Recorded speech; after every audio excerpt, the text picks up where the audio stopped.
Good evening, everyone, and welcome. I'd like to call the City of Homestead monthly presentation ceremony to order. Today is Wednesday, May 22nd, 2024, and it's just after 5 p.m. And our first presentation tonight I'm going to conduct, it's interesting, over the history of what used to be our small town, not small anymore.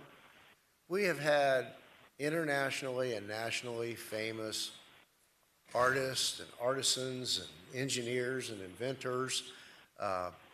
Curtis Pitts didn't invent the aerobatic airplane, but he sure perfected it. And with those who are in aviation think of aerobatic aviation, they think of Curtis Pitts right here in Homestead. James Humble, some of you may have known, a very well-known abstract painter who sold paintings all over the world for a lot of money. Robert Fuchs out here at Fuchs Orchids and his innovations with different orchid varieties and his work in the Far East and the Middle East with botany and orchid related. So it's just a few examples of those folks who bring renown to our community. I wanted to take a moment tonight and recognize one of those. I say he's an artist and an artisan who's brought renown to himself and by attribution our community. And that is Moses Diaz. Everyone I think knows him as Mo. Mo, come on down.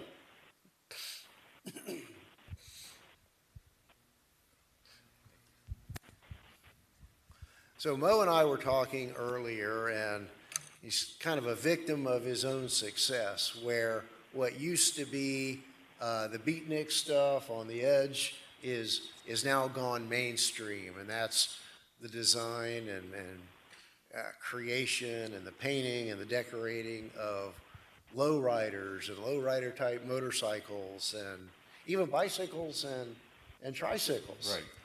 And Mo has recently been invited to display a couple of pieces at the Peterson Museum in Los Angeles. It's by invitation. And there is even a move that those items that are in this curated show, I guess you would call it, if it was mainstream art, will be part of a modern lowrider type exhibit at the Smithsonian Institution. So it's not every day we have someone here in our chambers or living right here in our community who makes it to the Smithsonian, and certainly not while they're living and breathing. So wanted to recognize you for that. We've got the clicker here for the PowerPoint. If you wouldn't mind, take a few minutes and go through and explain to us about your work and what we've shown here, and what the Peterson Museum in Los Angeles means to those in your industry. Thank you. First of all, I want to thank everybody, for giving me this opportunity. It's not every day. I'm not used to being on stage much because we're always in the shop working and doing stuff. But yeah, it's a huge step forward for us doing what we do, being in the Peterson and being recognized in other areas. A friend of mine's also been in the Louvre in Paris also with his car and stuff, so that's really, really big, for all of us. So yeah, this was an article they wrote about me in Cyclesource magazine, that they wanted to get my story, about where I started, where I'm from, all of that. Born and raised here, in Homestead. I lived in Texas for a little while, but then moved back here because I couldn't, I couldn't be anywhere else. But yeah, this is the display at the Peterson, or that's in there right now. It's going to be there for 1 year. I did two of these, the bicycles that are inside that case. the tricycle on the far top left and the bicycle on the far right on the bottom. This is, and then me and my crew specialize in motorcycles, Harley Davidson, antique motorcycles. We do restorations on all kind of Indians, Harleys. It doesn't matter what kind of bike it is. And this is one of the bikes that this bike has been all over the world. It's been Hungary, it's been Sweden, it's been all over the place. It's been in magazines internationally and all that stuff too. Yeah, this is local customers that we have. This is another one that we did a couple years ago. Like pretty much, you know, all of these are, you know, bikes that we've done like for. Yeah, what they do is they come to us. Yeah, we take it apart. We do all the painting, all the fabrication, all the welding, and all that stuff, and we put the bike all back together. The only thing we don't do is mechanical work, but everything like cosmetic, you know, on motorcycles, trikes. We've done a couple cars, you know, stuff like that. But we do mostly motorcycles. There's another car I did from the Keys with one of my sons in the back seat. Oh, that's it, yeah. You want to bring the sample of your work you brought Yeah, with yeah, you? yeah, sure. Bring it out.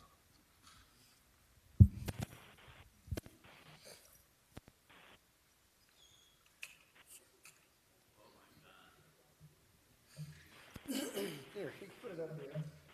Okay.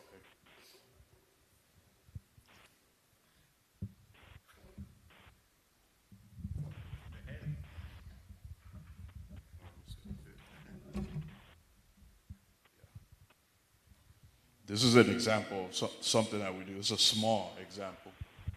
And I basically took this bike a year ago and I redid it completely from scratch. Everything was made out of metal, welded. I extended the fenders. I made the whole front fender from scratch. Extended the body, came up with a paint scheme. We did, you know, I had a friend of mine from Hollywood, California, do my leather work and all that. And these aren't wraps or decals. This is No, that's all hand this is done. hand Yeah. painted. Everything starts with a metal flake base, and then I work my way up in layers, you know, from there. And yeah, like a couple friends of mine made parts for me, you know, from Canada, Colorado, California. Only if you ride it.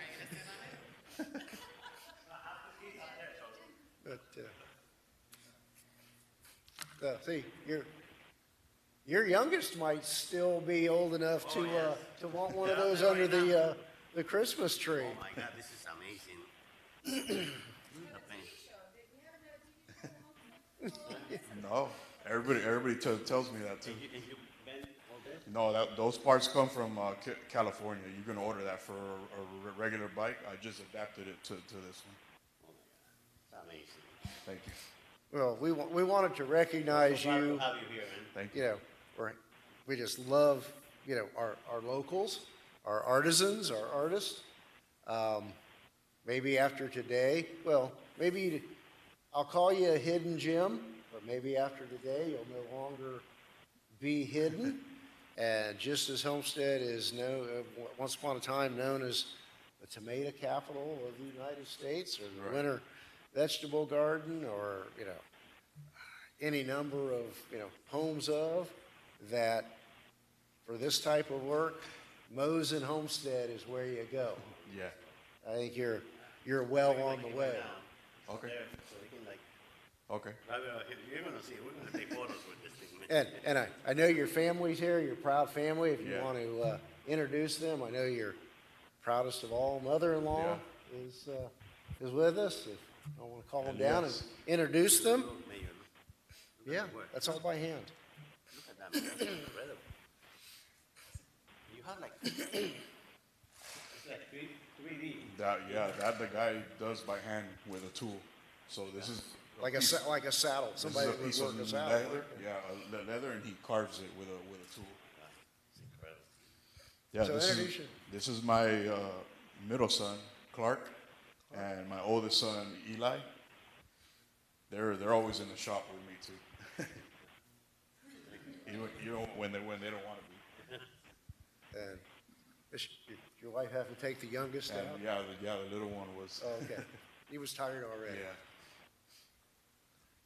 Well, we want to just take a moment tonight, and I won't rehash this, but, you know, Mo was born and raised in Homestead. He was 10 years old at the time of Hurricane Andrew, when his family lost their home.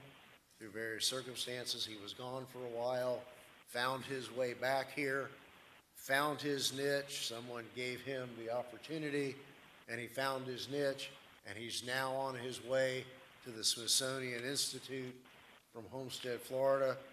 So in that, we want to designate today as Mo Diaz Day in Homestead. Thank you.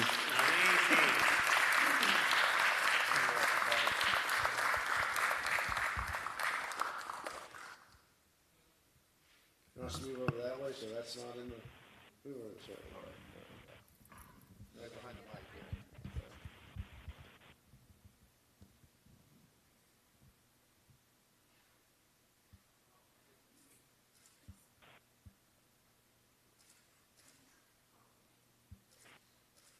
Good, thank you.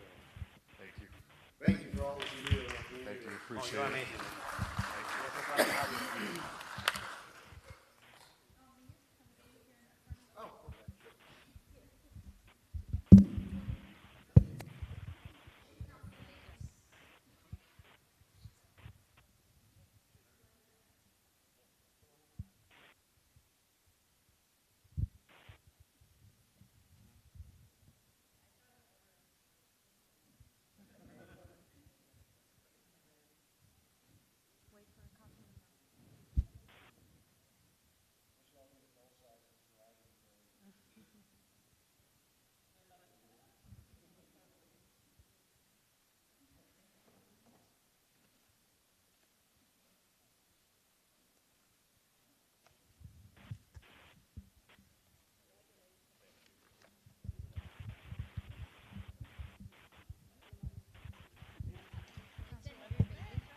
They sent me down. Can they, you can write?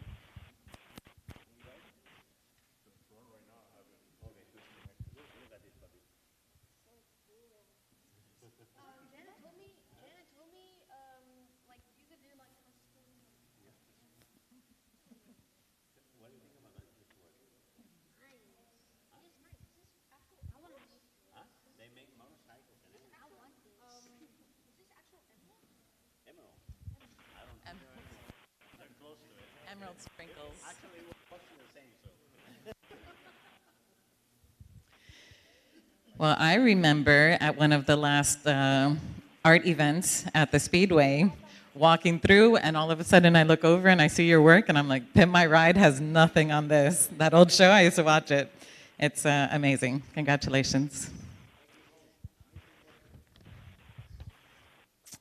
So speaking of art, our second presentation is for the Artist in the Spotlight this month.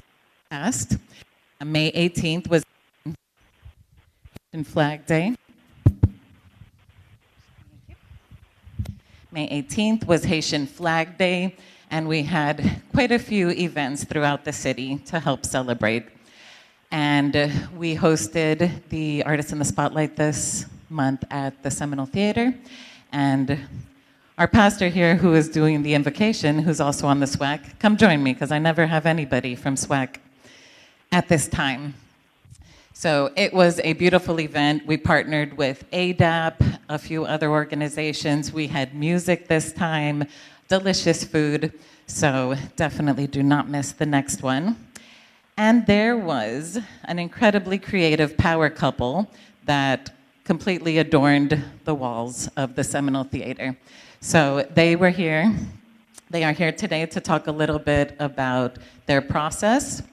We have Reginald Henry and Gertrudis Henry. If you want to come join me, please.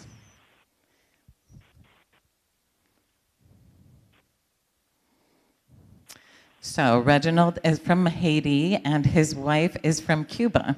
And if you did not see any pictures on social media or in person, you need to go check it out, because I do not remember the last time that the Seminole Theater looked so colorful and beautiful. So please check it out. But I would love for you to say a little bit about your process and why art is important to you. Sure. Hello, everyone, and we would like to say thank you for the opportunity that you gave us to be here and to share about our talent. And I am an Haitian artist. I came here since 1990, and I started painting since I was 13 years old. And when I came here, I was working at Ocean Reef Club. This is where all things blow up. And then when they recognize my talent, they say, wow, we're going to make a show for you every year. Since then, it's like the world opened for me. And right now, since we live in Florida City, we keep doing shows in Key Largo and at the library and the hospital of Key Largo also. And in ETC, in Homestead, there is a gallery called ETC. We have a couple art also. And I'm really grateful for that talent, because when God gives you a talent, not only He just give it to you, and then He teach you to represent His nature, what He already made.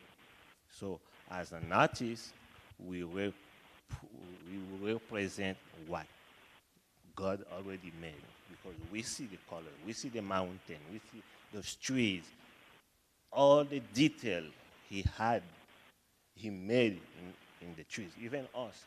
Look inside of us, how many veins, big and small. It's very detailful. So as an artist, we represent all that and what we feel and what we see.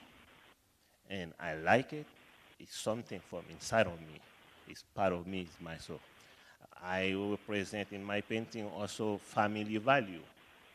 And I talk about dream. I have dream, I paint dream also.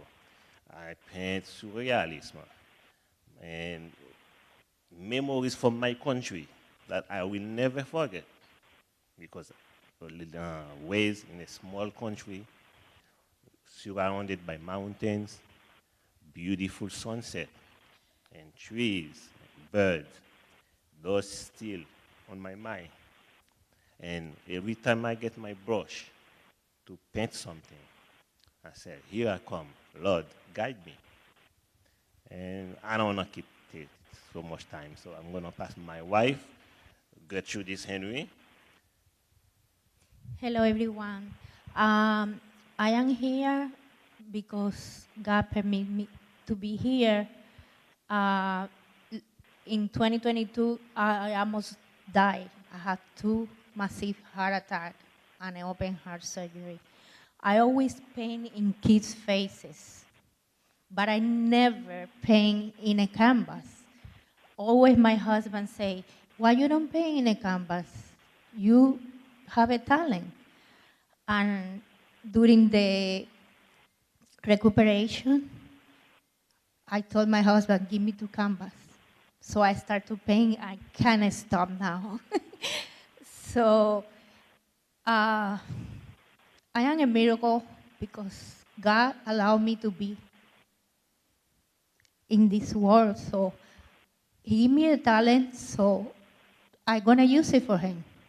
So everything God put in my heart, I express it in a canvas. So I hope you enjoy. We brought 2 pieces. So the honor and the glory being for Him.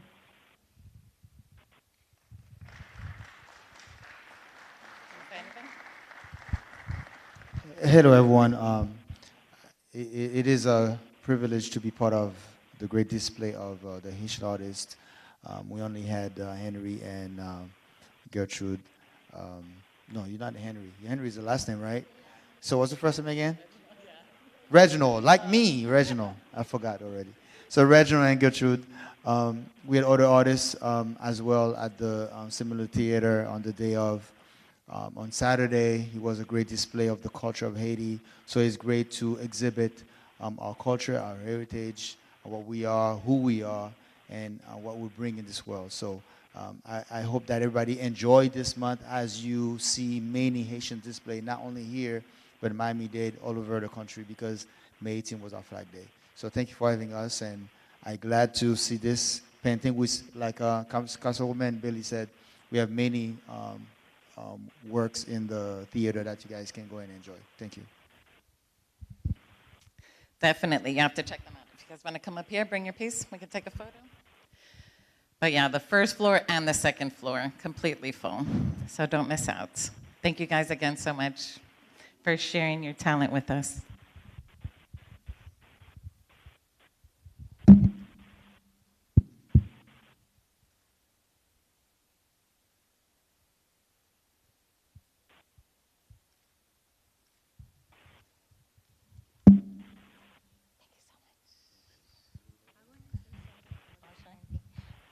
I call this painting Honeymoon Day because that actually what I saw my honeymoon day.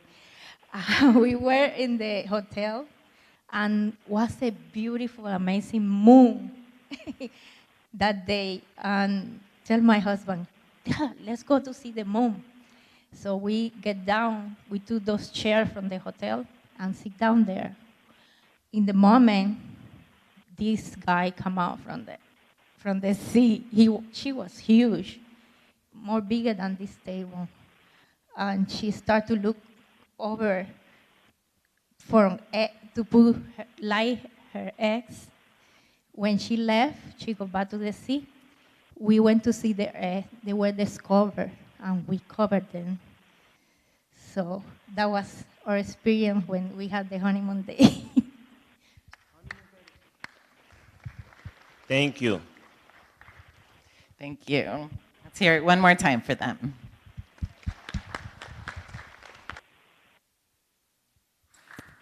Well, that concludes our presentation ceremony tonight.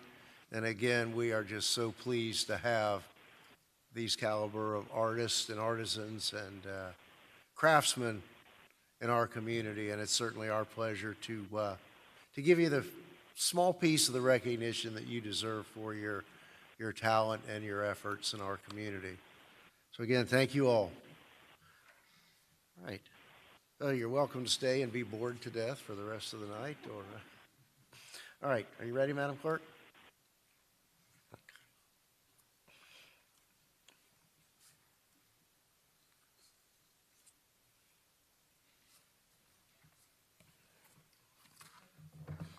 All right, next on our multiple list tonight is the council workshop for the city of Homestead. Again, for the record, today is Wednesday, May 22nd, 2024. It is now 5:24. Oh, 5:20. Oh, today's not the 24th. 5:24 on 5:22. All elected officials are present with the exception of the vice mayor, who may be joining us telephonically later in the evening.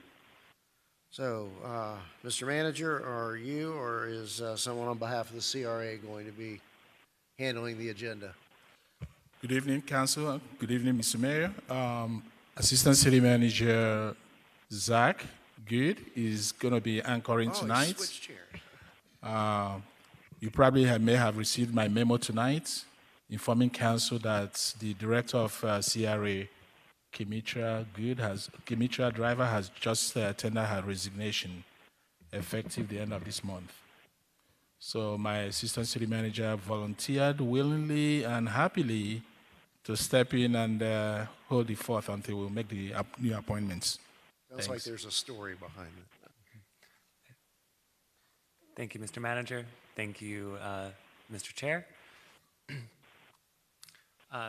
So tab 1 on tonight's agenda is the status of development agreements. As requested at the May 1st, 2024 Community Redevelopment Agency Board meeting, this is an update regarding the status of development agreements for the Triangle Development, Chrome Marketplace, and Minority Builders Coalition. So I'll go through each one briefly, give an overview, and then if you have any additional follow-up, we can go through those on that basis, if that's all right. Thank you. So for the Triangle Development, staff has held 2 meetings with the board-approved developer Luna Development Corp. To negotiate a development agreement for the Triangle project. Following the second meeting, Luna provided an updated financial plan and advised that a revised massing diagram would be submitted within 3 weeks, which would be the end of this week, the week of May 20th. Upon receipt of this item, we will be able to hold an internal meeting to review the updated documents and schedule a 3rd meeting with Luna to continue negotiations. We anticipate presenting our results in June after we have had time to review and continue those discussions.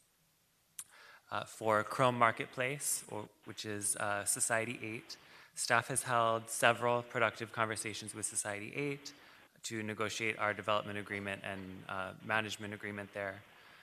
The negotiations have all been in conformance with the term sheet that was approved by the board, and the city attorneys are right now making edits to the draft, and we feel confident that we'll be able to have a final version to present to you all at a June board meeting. As far as Minority Builders Coalition, this is the group that was awarded the infill development of 4 affordable homes within the CRA area. The city attorneys have been communicating with MBC regarding fulfillment of their contract. At this time, the attorneys are awaiting response from MBC, advising if they will be able to satisfy their contractual obligations or if they will terminate the agreement. The moratorium, the sewer moratorium imposed by Durham in that area is expected to be lifted within the following weeks. And that was one of the stumbling blocks for this agreement, is that they have been unable to receive sewer allocations. Thank you. Sir, Mr. Manager, any further input before we have some discussion among the board members? My observation, based on coordination with staff, as well as with the county Durham, I don't seem to see a connection between the sewer moratorium and the status of that development site. Usually and typically, a sewer allocation inquiry is made at the point of permit application, and none has been made as of date. So obviously, there's no connection between the two. Thank you. Good, thank you. So, Mr. Good, you indicated it was with respect to Minorities Builders Coalition, there's been contact between the attorneys and either them directly or their representative, and we're awaiting a response. What kind of time frame are we in already with the failure of a response? It has been more than a month since we have heard back from their attorneys, and Mr. Pearl can speak more to that if there's any more to the story. I want to be careful where we go with this. In case there's a dispute regarding the contract and their obligations, they had claimed that the sewer moratorium slowed them down. We have asked for documentation relating to anything that was incurred as a result of that. We have not had a response from that request, and I believe that the moratorium issue is supposed to be resolved very shortly, in which case we can decide if they want to move forward or not. That's sort of where we are at the moment. If they're capable of proceeding once that issue is no longer, an impediment. So that's their position now. That was their position. Okay, because it was my understanding that the latest snag, if you will, was a request for probably a second adjustment to the permitted sale price. Because of which they claim is as a result of a delay in being able to move forward. So Well- there's multiple, again, don't want to, because I'm not sure where this is going, there's a limit to where I'd like this conversation to go during this meeting. We've asked for documentation. You know, we've sent a written request for documentation to substantiate some of the things that they have said, and we have not received any of that as of yet. And it has been well over a month since that Okay. has gone on. Appreciate that. So it's not just the moratorium, and that's the first I've heard of But that. this was being- a remedy to, Sure. Right, well, with respect to minority builders, I think we have a regularly scheduled committee of the whole meeting 3 weeks from today. Would it be the pleasure of this board to direct that we have a CRA meeting scheduled for that same day to have an update and make a determination at that point? Okay, so I think you got some direction there on minority builders. Hopefully, we can also put on the agenda at that time the Chrome Marketplace, unless it's more time sensitive and needs to go earlier. no, actually with Chrome Marketplace, we should be fine. The only held that was actually good news since we were awarded the Brownsfield, and that was among the buildings that those funds can be used to remediate some of the asbestos. We were just working through the mechanics of how that can be done in concert with their development plan. But would you need a CRA meeting to approve the Yes. execution of the agreement? Yes, we will need a CRA Typically, meeting. we'll set that on a CRA Yes, but no, you were asking agenda. if there was another time Yeah, same sensitive issue, night. but that's sort of the open issue that we need to work through at this point. All right, and at this point, I know we're only in the middle of the week of May 20th, the reference here on the triangle parcel, we don't have that update yet? No, The we massing diagram? We have not received the diagram. They have until the end of the week. If we do not receive it, obviously we'll take appropriate action. Well, and I guess that night, 3 weeks from today, would be a good time to bring that to a close or move forward.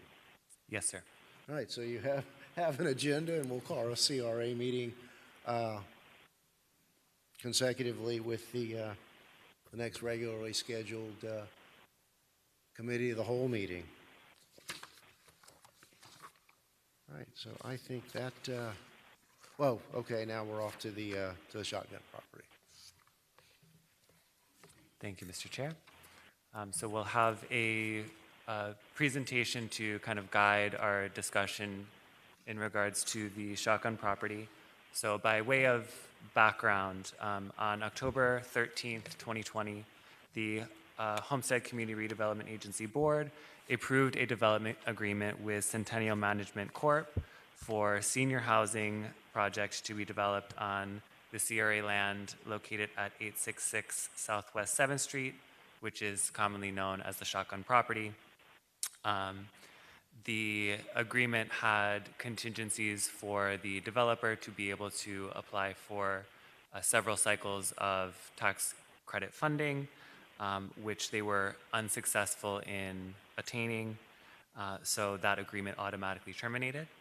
Then at the May 1st board meeting, it was requested to have a discussion regarding the shotgun property and this board's intent for its development. So I'll now turn to our presentation to start to guide that discussion. So as way of further introduction, placing this project in a larger context, the City of Homestead and the CRA are now entering phase 3 of a revitalization plan in downtown Homestead that builds on past successful collaborations that have spurred neighborhood and economic development. And this third phase focuses more on mixed use and residential developments that start to bleed out from the core downtown into the surrounding neighborhoods and the southwest neighborhood. So in Phase 1 and Phase 2, obviously we have the City Hall project where we're sitting now, the police station, the Seminole Theater, Showbiz Cinemas now, Evo. Need to update that photo. The Cybrarium, Homestead Station, the Transit Center, Losner Park, which reopened in November 2022, and the Miami-Dade College Student Success Center across the street, which opened last August. So in Phase 3, we have projects like Homestead Flats, which is the proposed loft-style apartments across from Homestead Station, the Triangle Project, which we just had a brief discussion on at the gateway to the southwest neighborhood, so to speak, along 4th Street, and now the Shotgun property. So at this location, this property was purchased back in 2007 for $2 million. At the time, it had 58 structures on the property, 45 residential units, shotgun homes, 3 commercial buildings, and 10 utility shacks. And for those, just a brief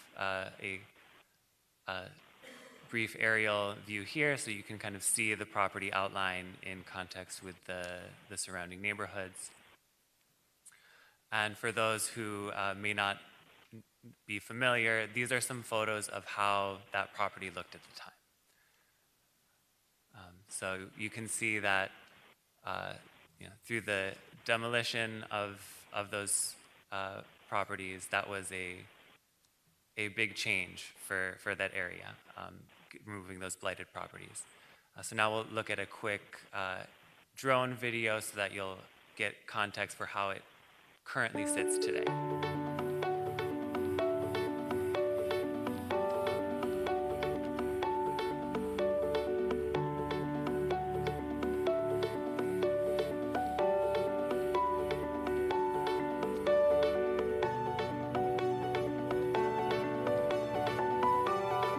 As you can see, the surrounding neighborhood character is a mix of residential, some light commercial uses. The Florida City side, which you see here as well, has some future slated development for some mixed-use projects. So there's really many options that we could look at here on the Shotgun property.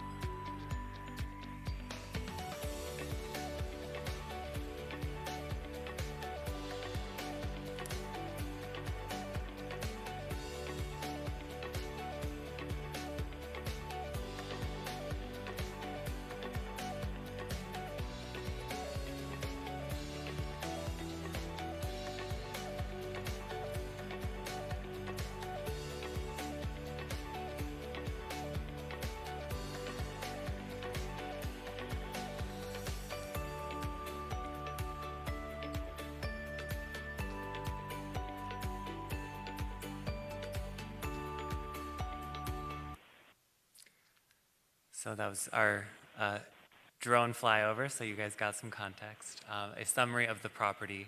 This is a 3.65 net acre property. The current residential density is zoned up to 31 dwelling units per acre for mixed-use, multifamily, senior residential community. That is a maximum height of 5 stories or not to exceed 70 feet. This is obviously CRA-owned property. The latest appraisal that we have received has a value of $3.175 million, and environmental studies have not been conducted on the site, so that was not taken into account on the appraisal. A quick reminder of the statutory requirements that accompany the disposal of CRA properties. Per Section 163 Florida statutes, there has to be a public notice.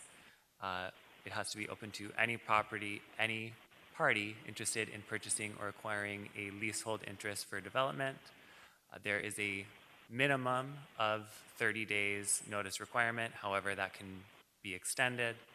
It can be as general or specific as the board directs.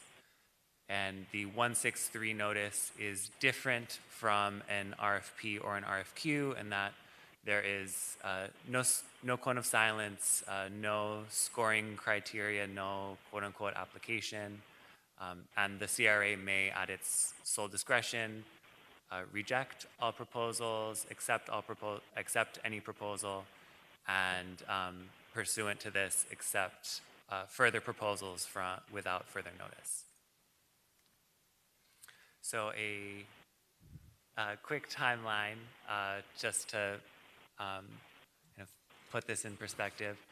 In June, we'll be scheduling an industry forum on this property following the direction we received tonight to get the development community's feedback on what this board's vision is, if that is, and if there's any feedback that we need to bring back to you all. We'll of course do that in the June, in June as well. In July, we would seek to release the 163 notice and or RFP, depending on what the board decides. We are recommending this be out for at least 60 days in order to get meaningful proposals.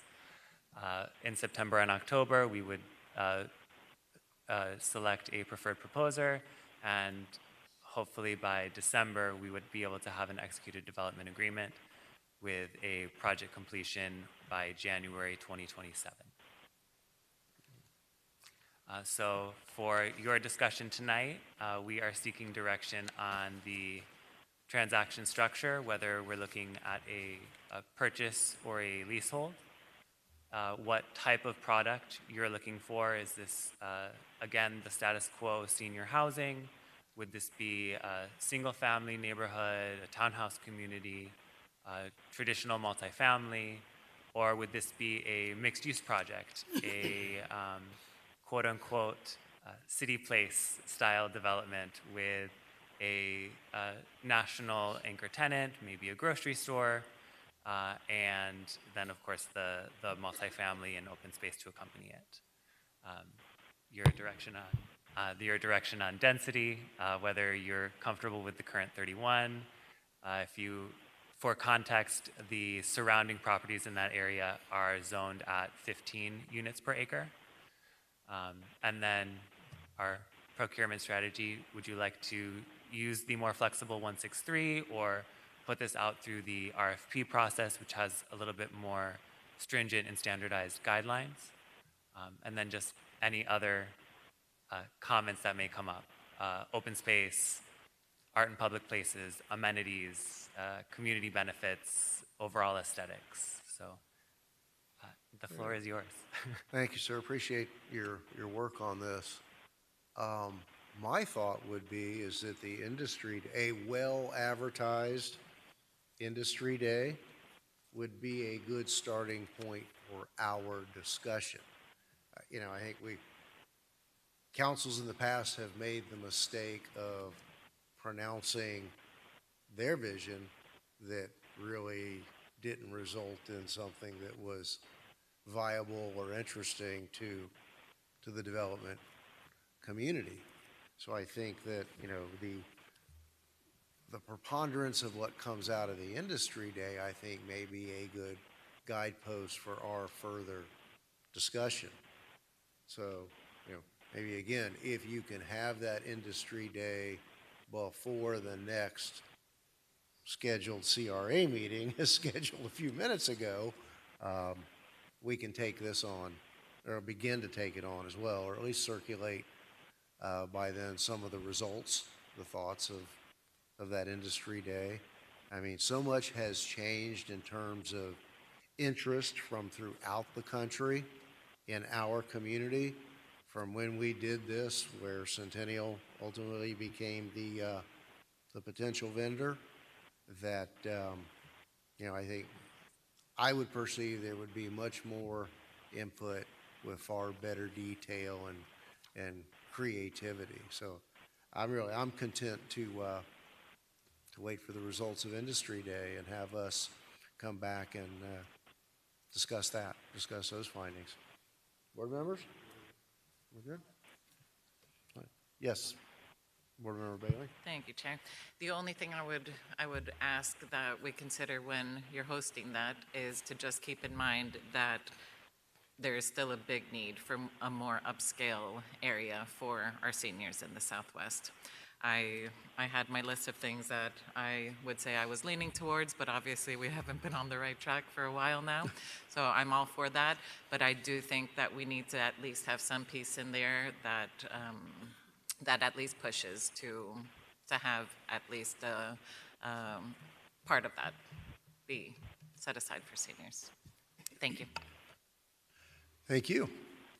Anything further? Yes. Just real quick, Board Member Ross? any opportunity to purchase that little commercial piece at the southeastern corner? And would it add any value to that entire block? The owners of that property had been previously unwilling to sell. However, we had a meeting with the manager and the director a couple days ago, and we'll be reaching back out to that property owner to see if their minds have changed. Great question. It's certainly unsightly and inappropriate.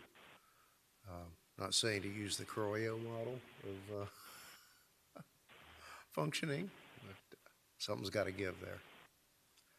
All right, anything further for this? That was it for the workshop section, correct? Shotgun property and the other three That's projects correct. discussed earlier. Anything further with respect to this workshop? Seeing none, we'll declare the workshop adjourned. And in just a moment, we will move into the local planning agency portion of the agenda. We might get back on track here, time-wise, for about 10 minutes. Okay, very good. Let me flip to the script here. There we go. Well, good evening, everyone. I'd like to call the City of Homestead Local Planning Agency meeting to order. Today is still Wednesday, May 22nd, 2024, and it is now 5:48 p.m. Roll call, Madam Clerk. Councilmember Cannibal. You. Councilmember Cannibal. Are you sure? Councilmember Ross. Here. Councilmember Davis. Here. Board Member Bailey. Board Member Avila. Here. Chairman Lawson. Here. All right, our first item before us are the minutes of April 17th. Do we have a motion to approve the minutes? April 17th, been moved. Do we have a second for minute approvals?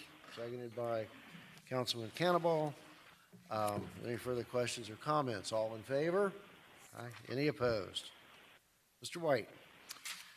Yes, moving on to quasi-judicial items this evening. Please be advised the following item on the agenda is quasi-judicial nature. If you wish to comment upon this item, please indicate that you would like to address this item when the announcement regarding the quasi-judicial item is made. An opportunity for persons to speak on each item will be made available after the applicant and staff have made their presentations on each item.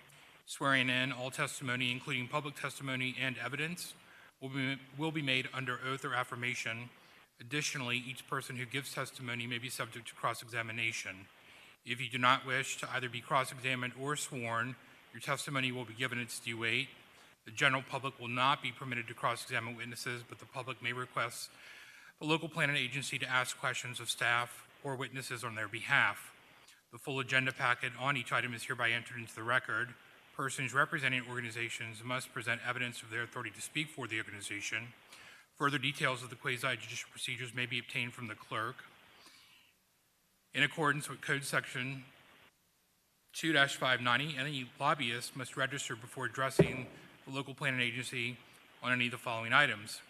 At this time, the LPA members must disclose any ex parte communications concerning items on the agenda, and that would be related to tab 2 only. Disclosure on tab 2. for this meeting. I'll disclose.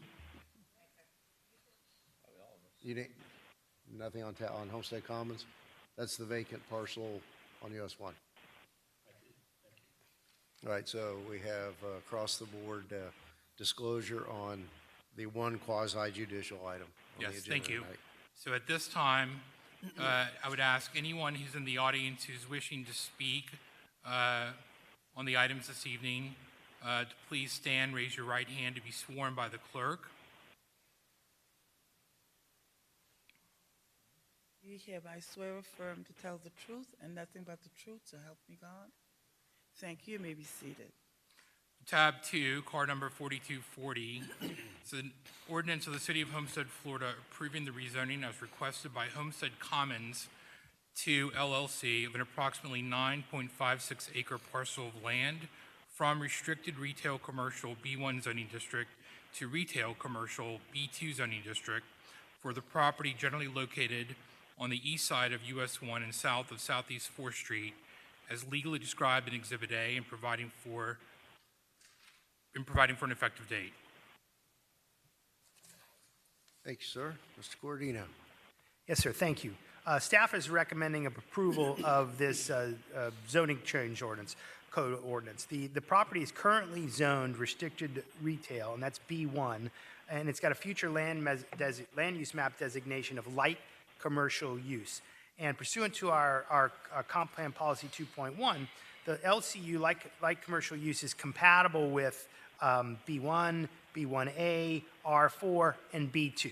So the applicant is looking to transition from B1 to R2, B2. It's compatible versus the comp plan. The permitted uses in the new district would include hotel, motel, office, retail, and other businesses which have really an insignificant nuisance or negative visual characteristics. They don't generate a whole lot of truck traffic and generally require frontage on a major road like US 1. The proposed rezoning, we believe, is compatible with the surrounding neighborhood and the comp plan. If you were to change this, the applicant seeks to come back for the development of approximately 85,000 square foot commercial retail shopping center comprised of big box anchor use and several other commercial out parcels that would come to you for future approval during a site plan. So we're recommending approval, and if you have any questions, we're here to answer. This will also be on the council meeting where you'll see it again in a couple minutes. All right, just for the record, we'll make a notation that the applicant's counsel is present, and we'll entertain a presentation at the council level. Oh, any questions or comments from council on this item? Do we have a motion to forward this? Moved by Councilwoman Bailey, seconded by Councilman Roth. Any public comment on this item? Not appearing, I'll close the public hearing and ask for a roll call vote. Board Member Roth? Yes. Board Member Davis? Yes. Board Member Avila? Yes. Board Member Cannonball? Board Member Bailey? Yes. Chairman Lawson? Yes. The motion carries. All right. Next item. Yes, that completes your quasi-judicial items. Moving on to legislative items. Tab 3 this evening is an ordinance of the City of Homestead, Florida, providing for imposition of a temporary moratorium on the issuance of development orders and permits and on the processing of development applications, city code, text amendments, rezonings, comprehensive plan text, and land use plan amendments for development of townhome, cluster home, and multiple family residential dwelling units within the city, proposed residential development on lots less than 7,500 square feet within the city, and any proposed residential development over 6 dwelling units per acre within the city, exempting specified development, providing for waivers, providing for vested rights, providing for appeals, providing for exhaustion of administrative remedies, providing for a 12-month term to be extended if necessary by the City Council, providing for conflict, severability, and providing for an effective date. Good. Mr. Cordino. We're recommending that you all consider this ordinance.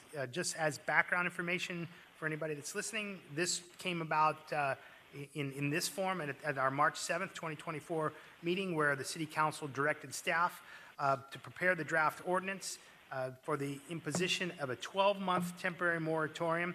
It effectively does it will put a moratorium on on four things: townhome, cluster home, and multifamily residential units, residential developments of not less than 7,500 square feet, a residential development of over 6 dwelling units per acre.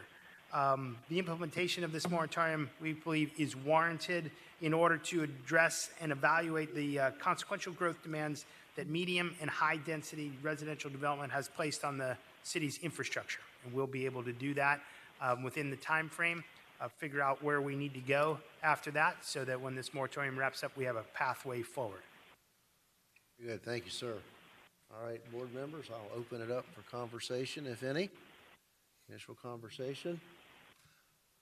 All right, hate to open a can of worms, but I'll open this now to the public comment.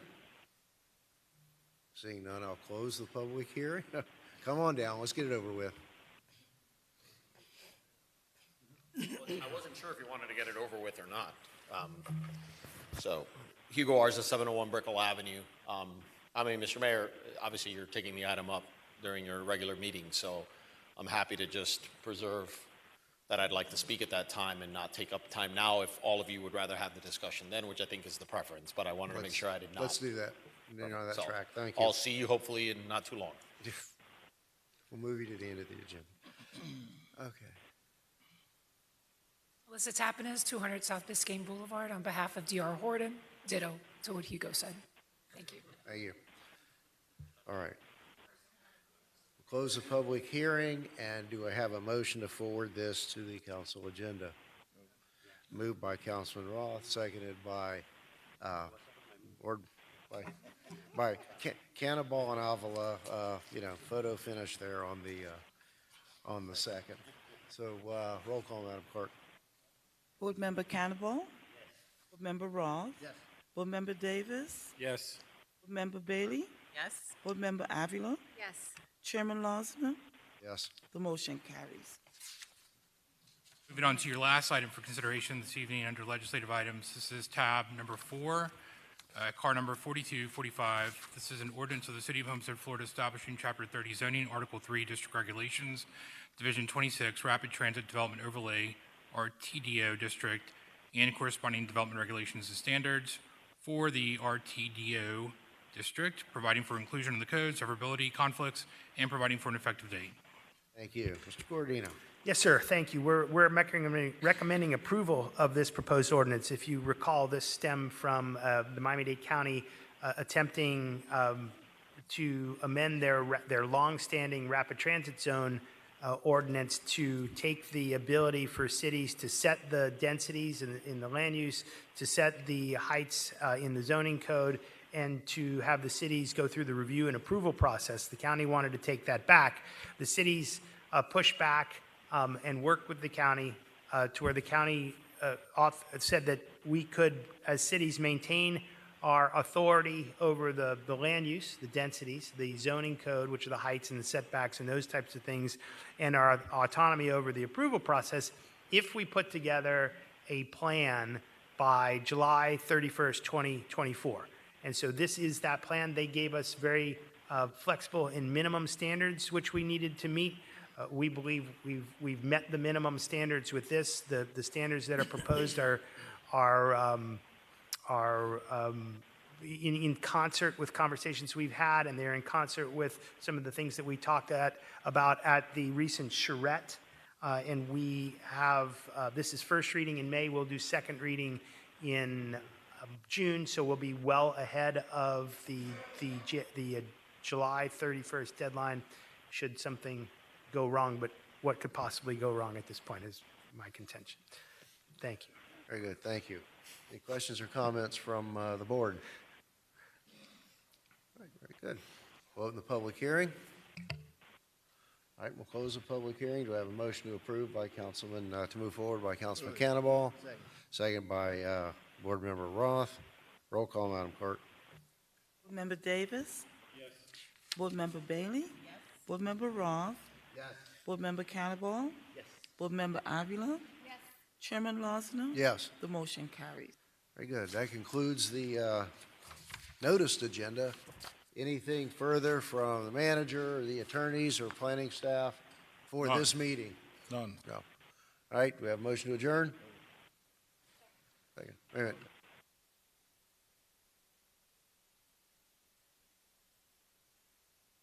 This meeting is adjourned, and we will convene the regular council meeting in just a few moments.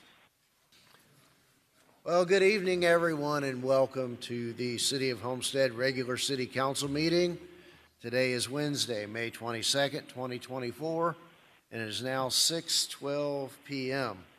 Would you all please rise? We're going to have the invocation by Pastor Reginald Joseph, pastor of the Haitian Evangelical Church of Homestead, followed by the Pledge of Allegiance with Councilman Roth and the famous Homestead Police Explorers.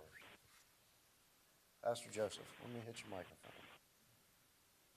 Heavenly Father, we thank you, we bless you, we glorify your name. You are almighty, you are the God who created the heavens and the earth, and you are sovereign.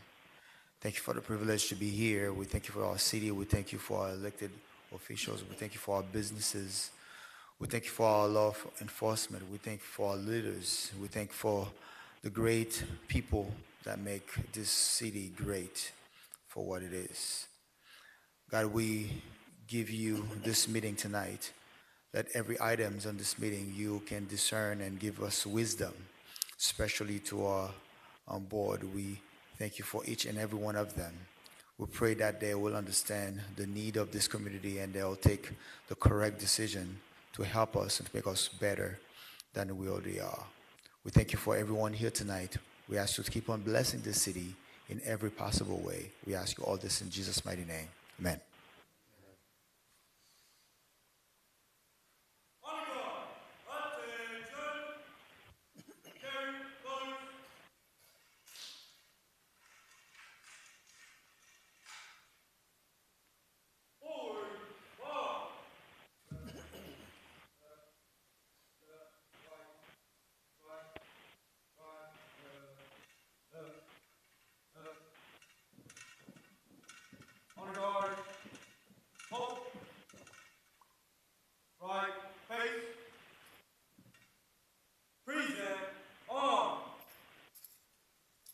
Please join me as we pledge our allegiance to the greatest symbol of freedom in the world. I pledge allegiance to the flag of the United States of America and to the republic for which it stands, one nation under God, indivisible, with justice for all. Order, arms! Left face, forward, march!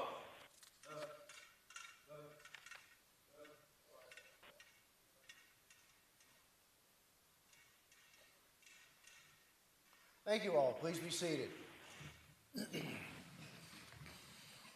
Roll call, Madam Clerk. Councilwoman Bailey? Here. Councilman Cannavon? Here. Councilman Roth? Here. Councilman Davis? Here. Councilwoman Avila? Here. Mayor Losner? Here.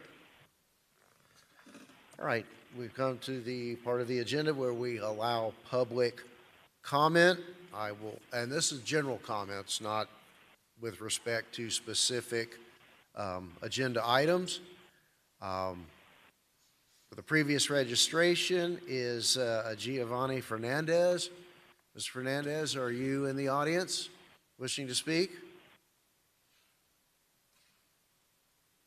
Okay. Mr. Fernandez. All right.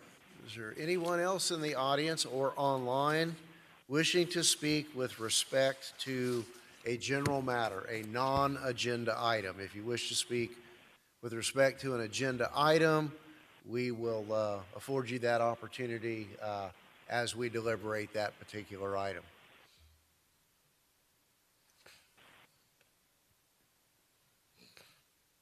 Good evening, sir. Welcome. Good evening.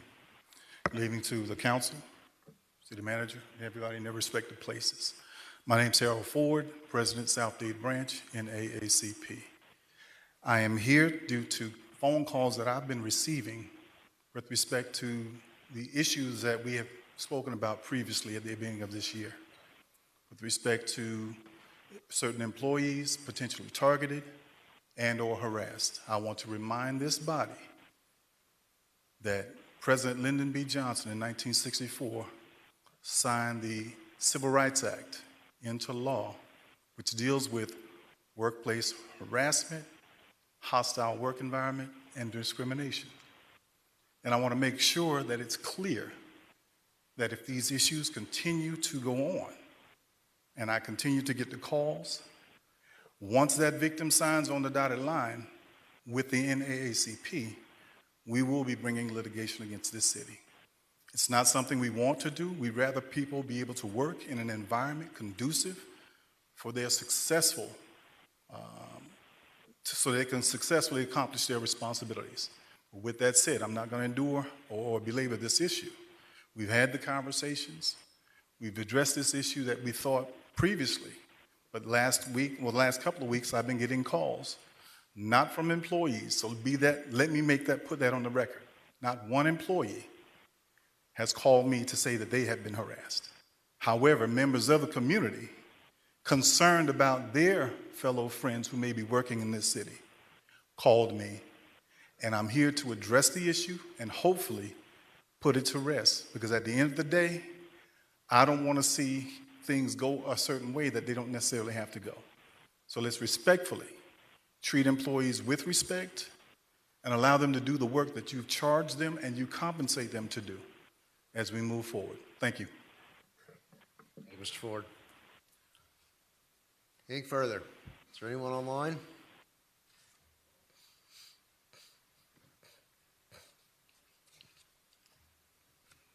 Good evening. Come on down. Susan Sorrentino, 2610 Northeast 3rd Drive. I just wanted to thank Dr. Zeri for whatever you've done in the southwest section on 12th Avenue and 10th Street with having someone pick up all the trash that is usually as tall as me on every corner. It's greatly improved over the last 2 months. So I just want to thank you.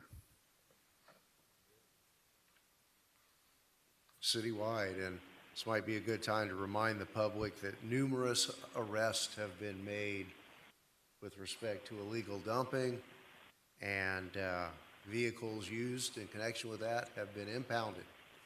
And I'm confident that we'll continue to do that, and word will spread, and we're going to see a real difference. And I want to thank the manager for taking that bull by the horns as one of his first initiatives, the quality of life, as he calls it, and we all consider it. So thank you, Ms. Sorrentino, for that voice from the public, again, recognizing and confirming what's going on out in the community with respect to one of the many issues that impact our quality of life. All right, do we have anyone online? Anyone else in the audience? General public comment. All right, so we will close the public comment section of the agenda. Mr. Manager, do you have any additions, deletions, or deferrals? No, Mr. Mayor. All right, thank you. All right, our first item is a presentation, car number 4248, by the Citizens Independent Transportation Trust. Are they present? Are they here? I don't see anyone from the CITT. Okay. Okay. I thought they were confirmed, but moving right along. Let's go on to the next presentation, car number 4260, the Big Brothers Big Sisters Career Pathways Program.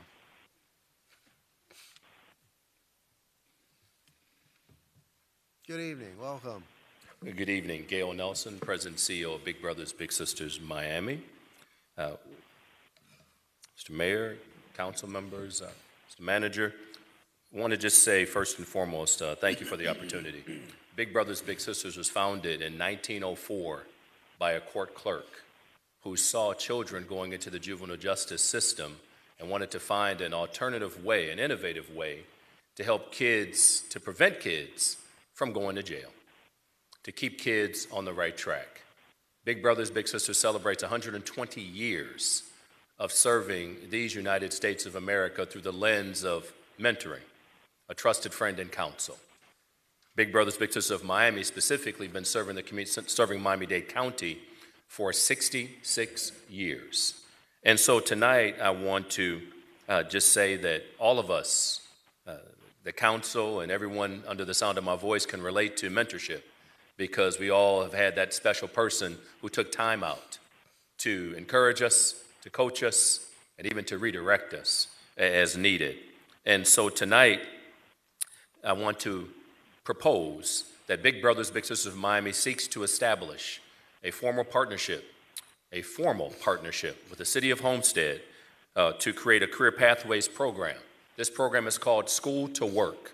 School to Work is an award-winning program nationally as well as locally, Greater Miami Chamber of Commerce, among others.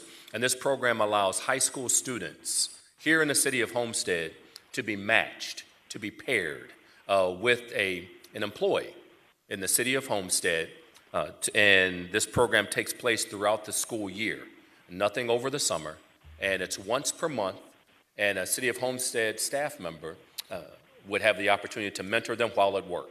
They never have to leave the job.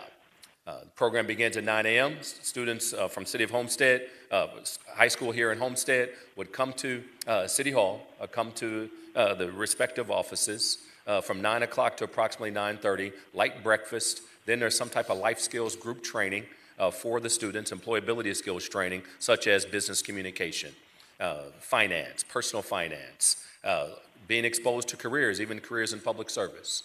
After that, they spend one-to-one time with their big brother or big sister, their mentor, if you will. They have lunch together, then they're back to school between 1 and 1:30. And so let me be clear, this is not a request for any funds. Let me say that again for the record. This is not a request for a penny. This is a request for time. Time for city employees to mentor, time for city employees to expose these littles, as we call them affectionately, to careers, a career pathway. That's why we're calling it a Career Pathways Program, even careers in public service. And I will close with this example. Little sister Chantel, prior to the global pandemic, was matched at Homestead Hospital in the School to Work program. She didn't know what she wanted to do as a junior at Homestead High School, but she was matched with Baptist Health South Florida, one of the executives, and she was exposed to careers in the medical field. Well, during that global pandemic, this young lady that went to school right here in the beautiful city of Homestead became a registered nurse, and she literally saved lives. So again, no request for funds, a request for time. And I'm hopeful that we can formalize a partnership in collaboration with the city manager's office for a School to Work program that will expose the next little brother, the next little sister to not only save lives, but be that mentor to someone else. I thank you for your time tonight, and on behalf of my entire, yes, sir. Turn on your mic. Let me say thank you first, sir. Thank you. Go ahead. The age of this students? High school kids? High school students. This is specifically for high school students. So, Mr. Manager, you just need our direction to you to attempt to hammer out an agreement to come back to us, or is it something that you could sign off on? Yes, I think I would love to have some kind of written agreement with the Big Brothers Big Sisters program. More importantly, I want to just share something very personal to me. I am also an alumni of Big Brothers Big Sister. I was a big to a little while I was in Miami. So I got to know about the program, and I thoroughly enjoyed it. My little boy doing wonderfully well, guy from Little Havana, and I strongly recommend this program for this city. And also, this is the only place you guys are venturing south of Miami. No other city is getting this in South Dade other than Homestead. Thank you guys for remembering Homestead. Thank you. Thank you. Well, Councilwoman Avila first, and then Councilman Davis. Thank you, Mayor. Dreams do come true. About a year and a half ago, I was thinking about how can we get our high schoolers here in the city to, see what we do, test different departments. They can figure out probably pretty quickly what they don't want to do, and maybe get an idea of new avenues to consider. And I'm so glad that I don't have to reinvent the wheel. And Dr. Zeri, is this your item? Did you recommend this for us? Yes, I did. Myself and Mr. Nelson met about a week ago, and I asked for his permission to bring the program to Homestead. thank you very, very much. So I can check that box off my long list of things to talk to you about from now on. But thank you for bringing it to us, and I would strongly support this item. And when would this come back in June?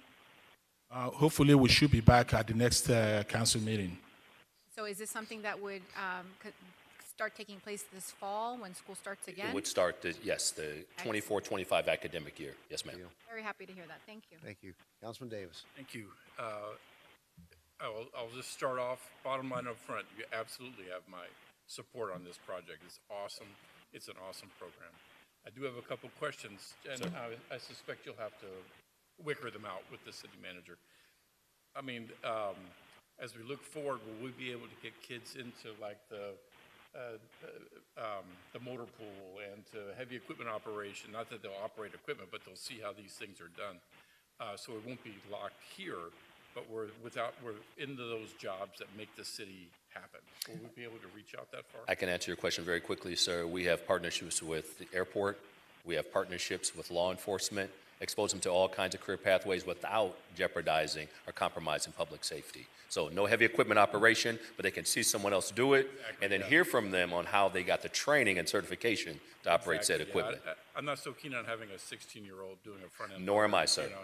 That's called a big mess, not big brothers, big sisters. Yeah. What could possibly go wrong? What could go wrong? What could go wrong, right? No, that's awesome to get that. Another question I had for you is, how were those young people selected to participate? Because we have a number of schools, private and public, in our area that would have age-eligible kids. How do we do that? It's a great question, sir. And Councilman, the way we select the students, we work with the schools. We'll work with city manager's office. If there are schools that are a priority to this council, we'll work with them. We've obviously have a we have a history, if you will, with Homestead High School. That's number one, but we don't want to overlook any high school student that wants to participate. They travel from point A to point B via bus, so we would need a minimum of 15 students from a location to come to the location as well, because it's one-to-one mentoring, but we bring them on site as a group. They don't show up on their own. Okay, and then this would also include, we have a very robust homeschooling kind of a subculture, you know what I mean? As long as they're a registered Miami-Dade County Public School student, they can participate. Okay. And that's a great way for a student that's homeschooled to be exposed to career pathways. Yes, perfect. Thank you so much, and thanks for what you're doing. It's a an pleasure. awesome Thank you, sir. opportunity. Good. Again, thanks to the manager and to you, sir, for coming down and bringing this forward. I'll consider that to be a motion by Councilwoman Avila and a second by Councilman Davis to authorize the manager to negotiate an agreement to come back to us for approval in June.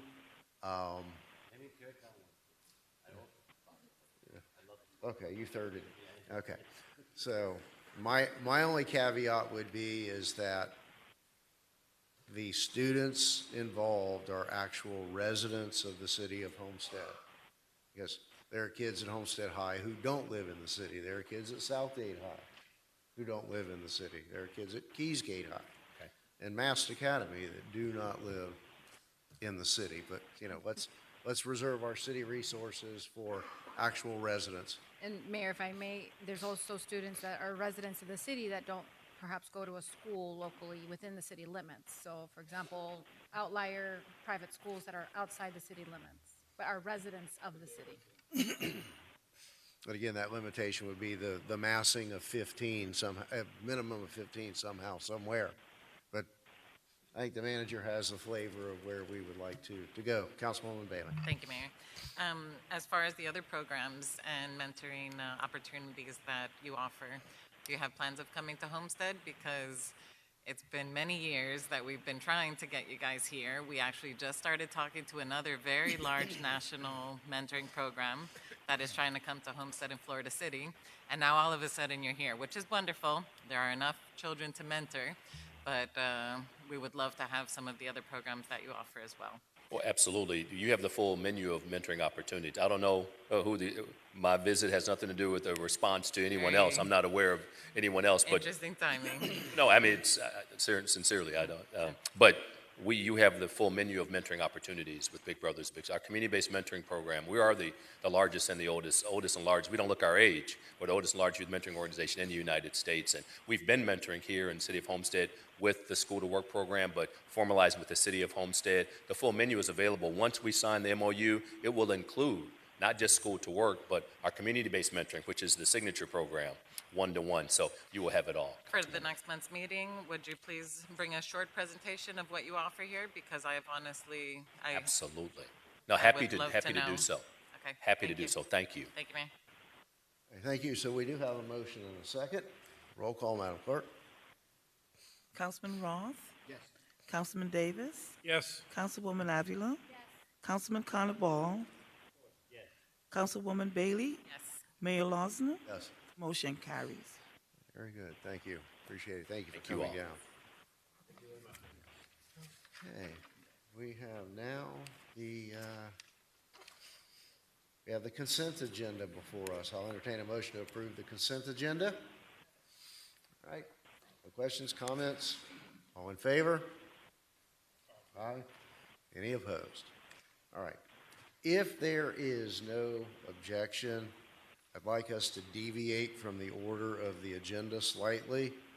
I'd like us to deal with, before we move forward, with the red speed presentation, the population study, and then the moratorium, and then go back to the regular order of the agenda. All right. So let's jump to tab 18 on, I think it's still 18. I don't think that's one of the ones that got renumbered. So is it, that's yours, Matt? Yes, Mr. Mayor. Tab 18 is a resolution of the City Council of the City of Homestead, Florida, authorizing the city manager to negotiate and enter into an agreement with Red Speed Florida LLC for the installation and operation of speed detection systems for enforcement of speed limit violations incurring in eligible school zones and related traffic reporting services at no cost to the city, contingent upon full compliance by the city and Red Speed Florida LLC with all requirements of Chapter 2023-174 Laws of Florida, providing for implementation and providing for an effective date. Okay, thank you. Mr. Manager. So, Mr. Mayor, council members, this item actually is a piggyback on an existing contract. That's what we propose to do. Currently, Red Speed has an existing contract agreement with Miami-Dade County and a number of cities locally, inclusive of Pinecrest and other areas within our area. So we're asking for your permission to look into negotiating an agreement and coming back to council with the negotiated agreement with these folks and see how they can provide similar services within the school zones. Number of locations, there are 18 of them identified within the city limits of Homestead. There are 18 public schools, there are 8 public schools, 8 private, and a couple of 8 and 2. There are 2 private schools, 8 public and 8 private that we've identified so far, and they're going to look into the feasibility of doing a traffic study first. And keep in mind, the Miami-Dade County Department of Transportation and Public Works requires traffic studies to be done during school period. So time is of the essence. If they're not able to complete it this school session, then they have to roll it over to when school resumes later in the year.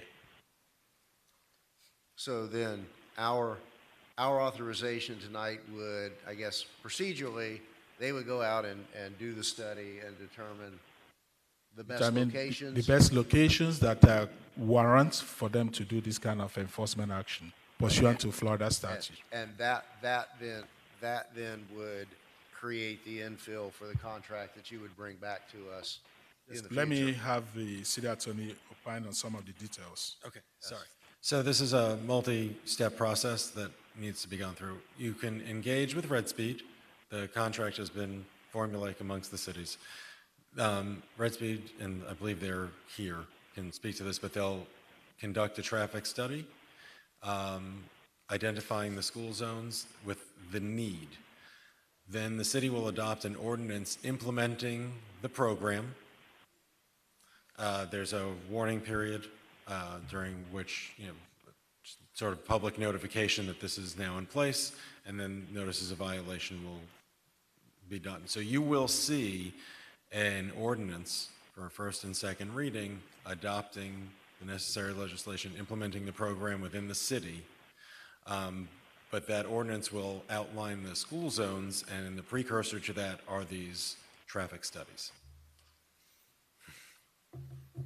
And that's where timing is important, or we're going to be reset back to September 1. All right, yes, question? Thank you, Mayor. So is there a total budget of how many schools can be assessed this camera, or is it a criteria-based? It should be criteria-based, based on need, and the budgetary issue. The way Red Speed has conducted business, and I don't want to speak for him, but in the other jurisdictions, is there's a statutory breakdown providing for the $100 fine, X amount goes to the state, X amount remains with the city, and Red Speed is paid, they're compensated by taking 35% of the money collected by the city's portion of the notices of violation that are issued. So there is not a capital outlay on the city's part. But it's not like they would say that there are only 8 that they can provide, and we might have 9 that meet the criteria. That's not the case. I can't speak to that. Thank you. If we could hear from Red Speed to get that answer. Good evening, welcome. Good evening, Mayor, Council, Manager. Congratulations on your job. I'm Greg Parks with Red Speed. Thank you.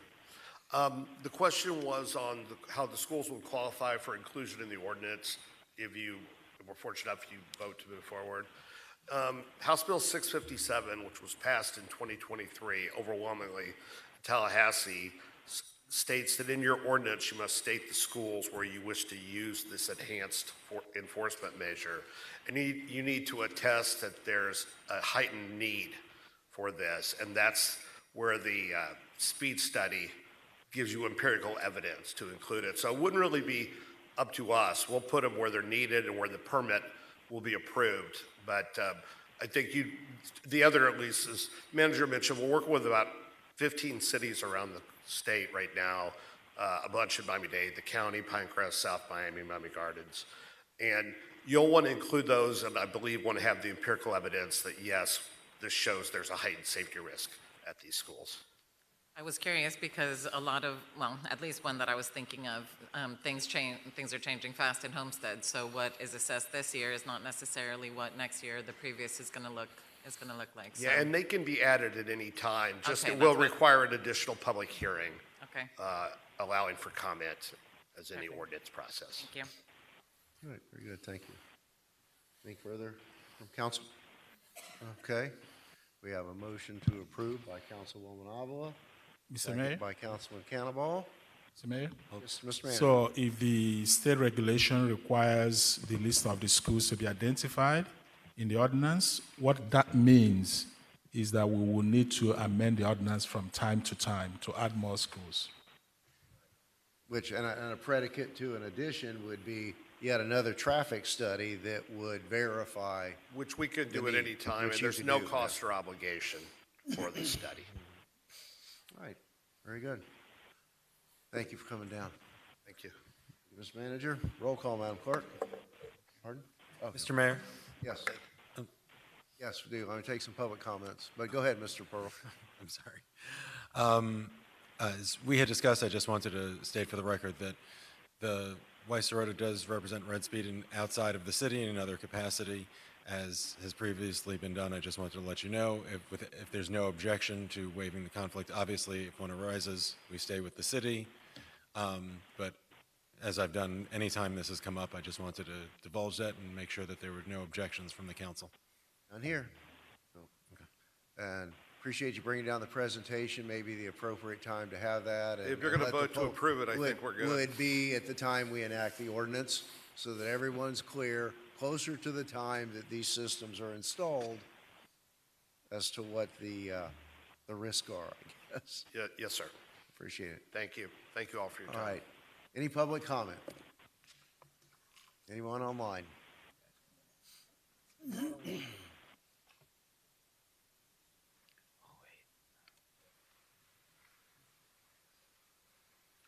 Good evening and welcome. Give us your name and address for the record. Good afternoon, Orlando Torres, 1920 South Ocean Drive, Fort Lauderdale, Florida. Evening, Mayor, Councilman, and all. My name again is Orlando Torres, and I actually am with American Traffic Solutions, and formerly American Traffic Solutions, now Vero Mobility. I want to commend you first on what you're doing with this. It's a great idea. This is something that truly will make a difference. I hear that from my clients that have these programs around Georgia, where I support directly. So I commend you on that.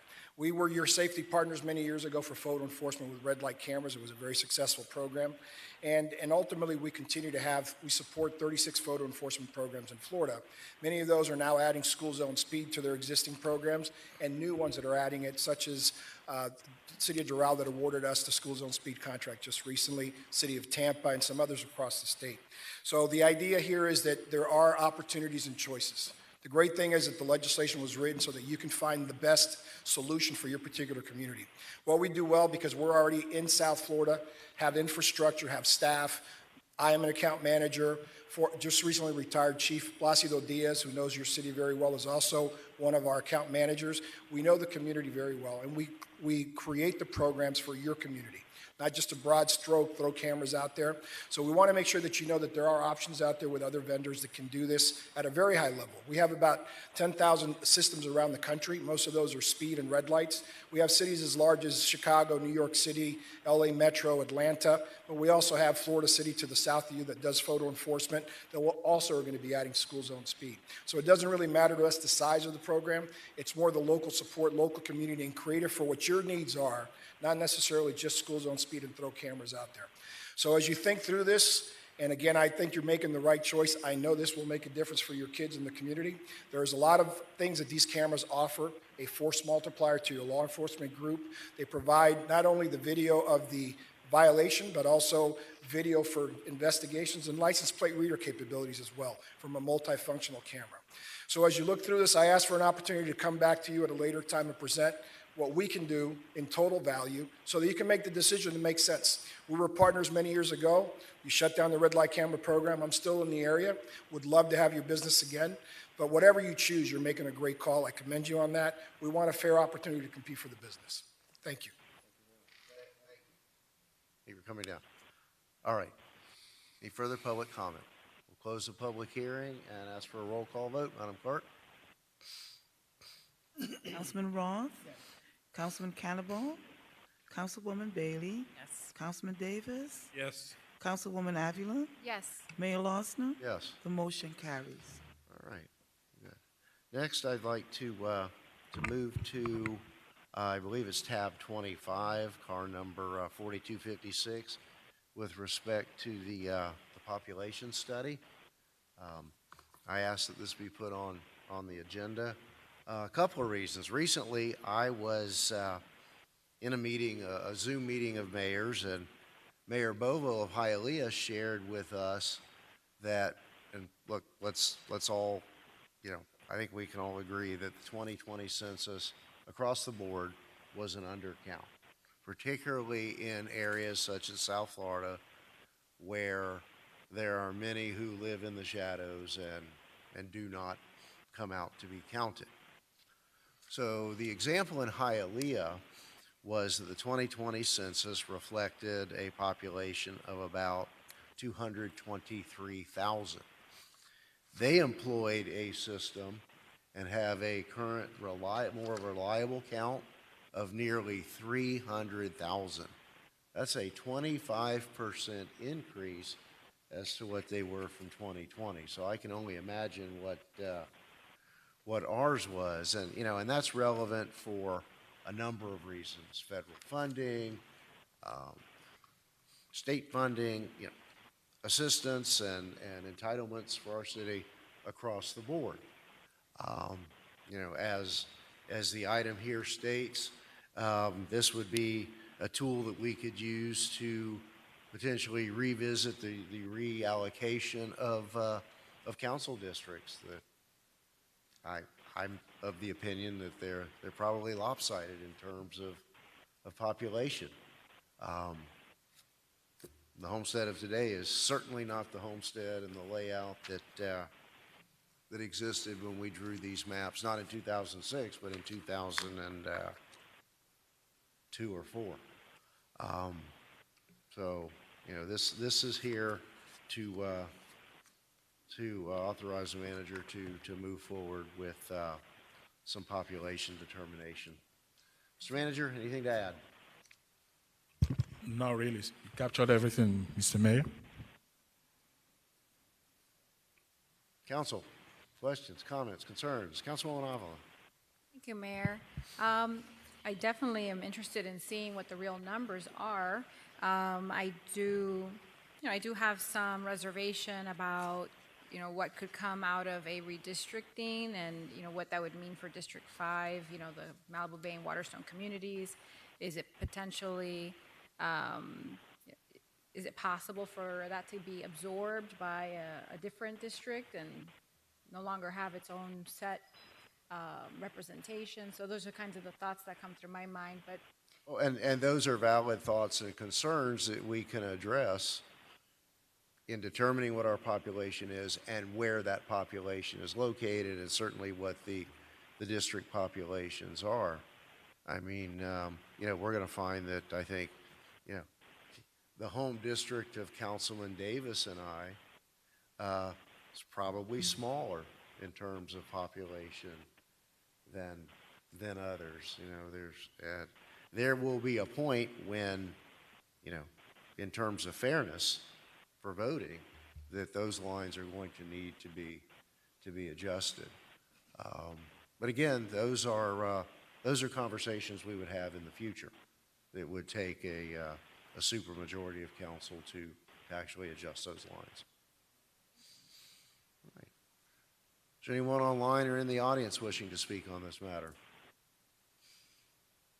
Okay, we'll close the public hearing. Do we have a motion to authorize the manager to go forward? Moved by Councilman Cannonball, second by Councilwoman Bailey. Roll call, Madam Clerk.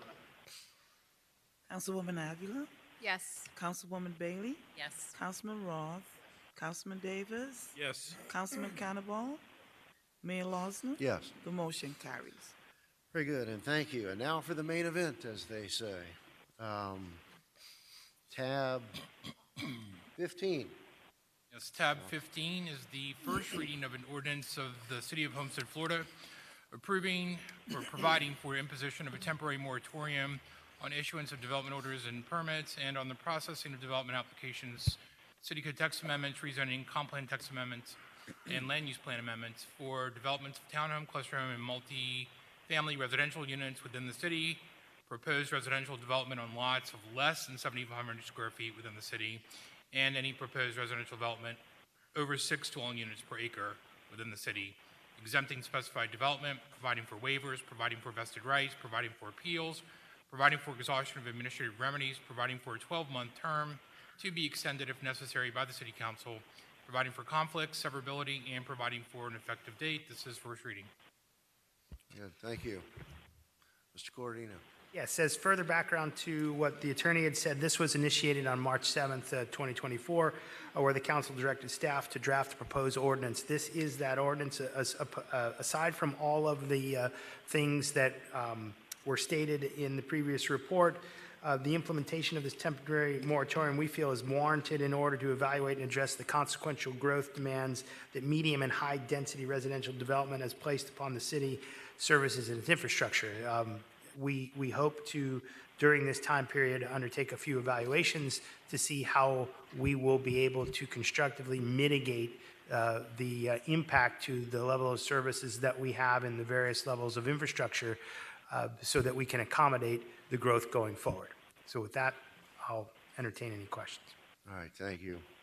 Council, do we wish to hear from those in the audience and others who have already indicated an interest in addressing this matter?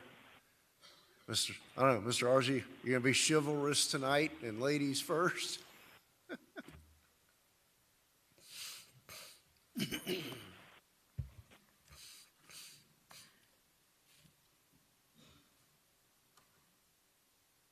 I'm in a good mood today, so I'm sorry to disappoint. Melissa Tapinas, 200 South Biscayne Boulevard, Miami. I'm representing DR Horton. First, I just want to let you all know that we understand that there's a need for the city of Homestead to plan for its future. We've had the opportunity to have some workshops with the council, and we applaud Dr. Zeri for his efforts to do that. I also want to take a moment to applaud Dr. Zeri for an incredible hire, and Ms. Brown, quite a gift to see her here today. With that said, we really appreciate your thoughtful consideration of the projects to be exempt. As you know, DR Horton has many projects in the pipeline. We submitted a letter into the record earlier today. We're pleased to say that all those projects are included in that exemption. We'd like to meet with Dr. Zeri in the future to just make sure that we're all covered. I have two thoughts as to possible modifications for your consideration. Since the council is suggesting a 12-month moratorium, which is typically councils look at 6 months and then they can extend it depending on the work done. I would suggest adding to your exemption list projects within the Southwest PUN area. That's an area that the city is looking to develop. So I think that a 12-month moratorium is quite long for that area, and I would think that it's similarly situated to CRA properties, which are on the exemption list. So that is my comment. We'll be working with Dr. Zeri just to confirm that all our projects that we believe are exempt are in fact exempt. And thank you.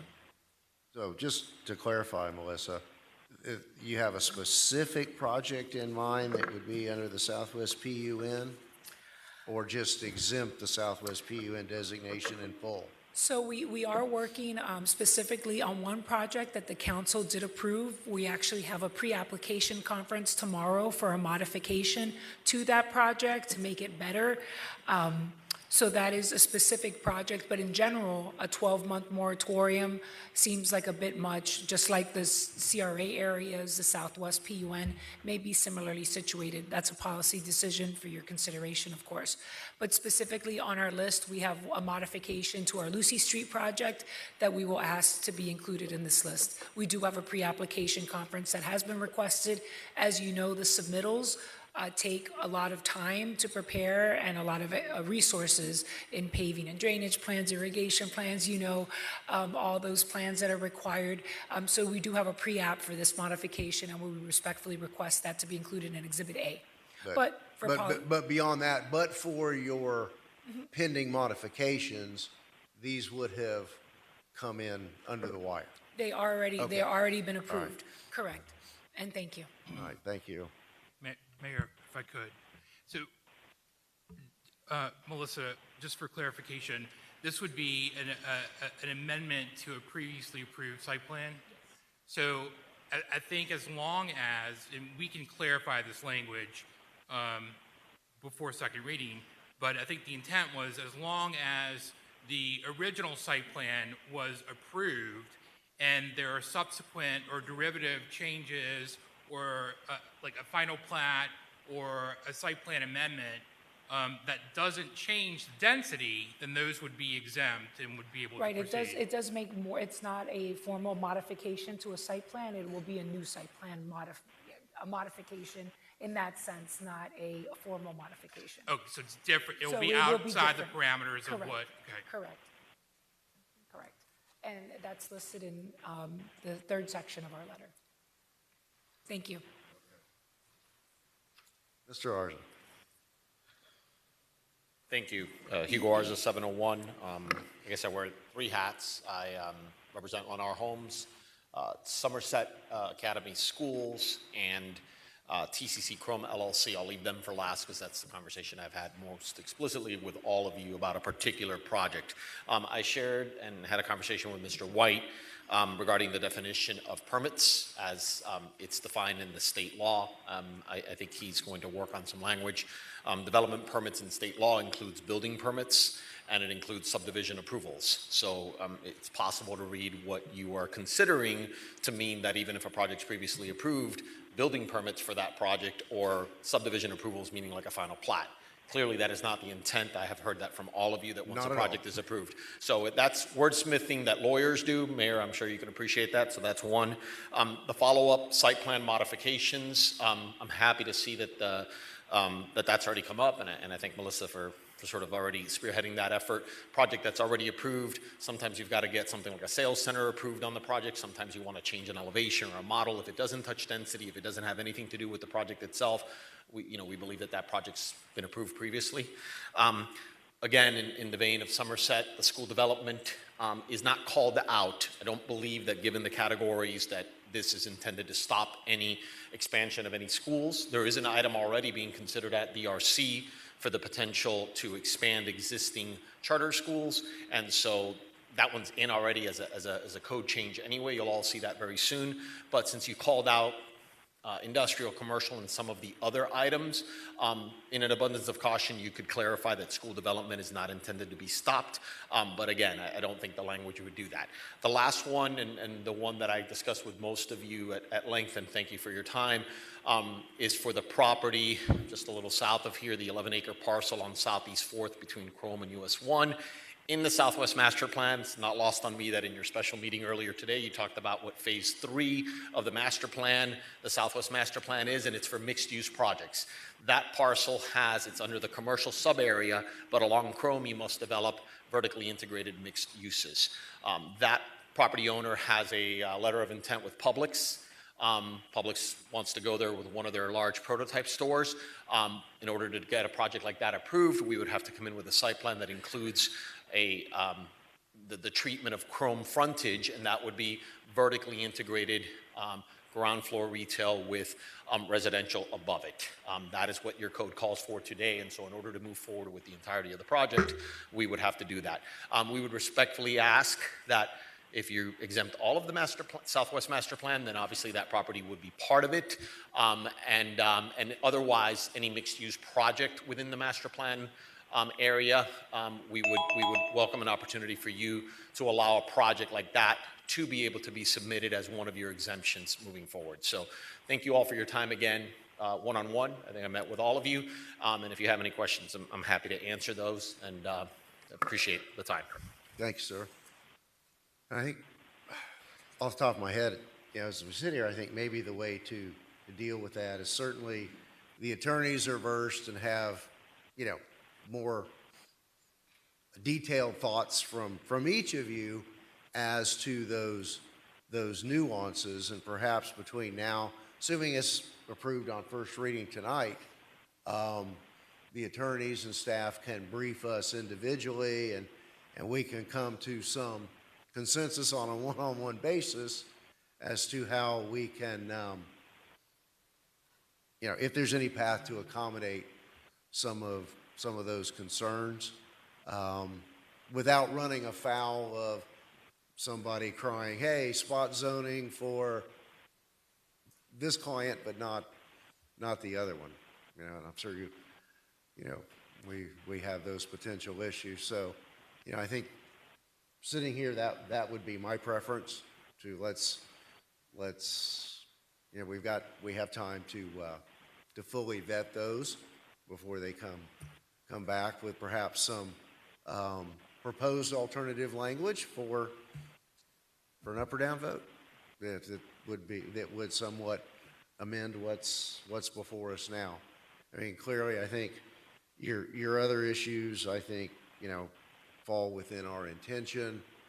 The property with unique US 1 and Chrome frontage, that's a whole different story, and I am hopeful that between now and the time we would have the second reading on this and deal with those issues, that we'll also have the opportunity perhaps to layer in some of the charrette recommendations and perhaps incorporate some of that into the scaling and the look of a potential residential component of that project. The council? Yes, Councilwoman Avila? Thank you, Mayor. I do like that recommendation, and I want to see it come back with something, particularly for the project that Mr. Arza was talking about, because that one there on US 1 is across the street from the Homestead Province. And so if there's an opportunity to create a more cohesive design element for the construction of both parcels. Especially it being the exit from the city of Homestead and into Florida City and vice versa. I think we'd have a great opportunity there to kind of partner and create a very nice welcoming into the city limits from the south end. So An aesthetically pleasing entree into the city from the south. exactly. So if there's an opportunity to consider that with making these changes, I would appreciate it. Thank you. Okay. Any further, council? Yes. Thank you, Mayor. No, specifically to this project, even though there is a Publix relatively close to it, I was excited to have something closer to the southwest neighborhood, especially after the charrette and talking about this 15-minute city, and of course the ultimate goal of making the southwest a more walkable area. I live right there, and I never go to the Publix across Campbell because it's not 15 minutes anymore. So just personally, for that reason alone, I would be very excited to try and keep that piece there. So just wanted to add Very that. good. So Thank you. we have our homework cut out for us for the next month. But okay, so do we have anyone online wishing to weigh in on this matter? Do we have anyone else in the audience wishing to weigh in on the adoption at first reading, anyway, of the limited residential moratorium? And again, okay. Right. So, yeah, so we have a motion by Councilwoman Avila, second by Councilman Cannonball. Let's have a roll call vote. Councilwoman Bailey? Yes. Councilman Cannonball? Yes. Councilwoman Avila? Yes. Councilman Roth? Yes. Councilman Davis? Yes. Mayor Lawson? Yes. The motion carries. Very good. Thank you. All right, we are going to go back to the order of the published agenda. So, Mr. White, we are at item number 7.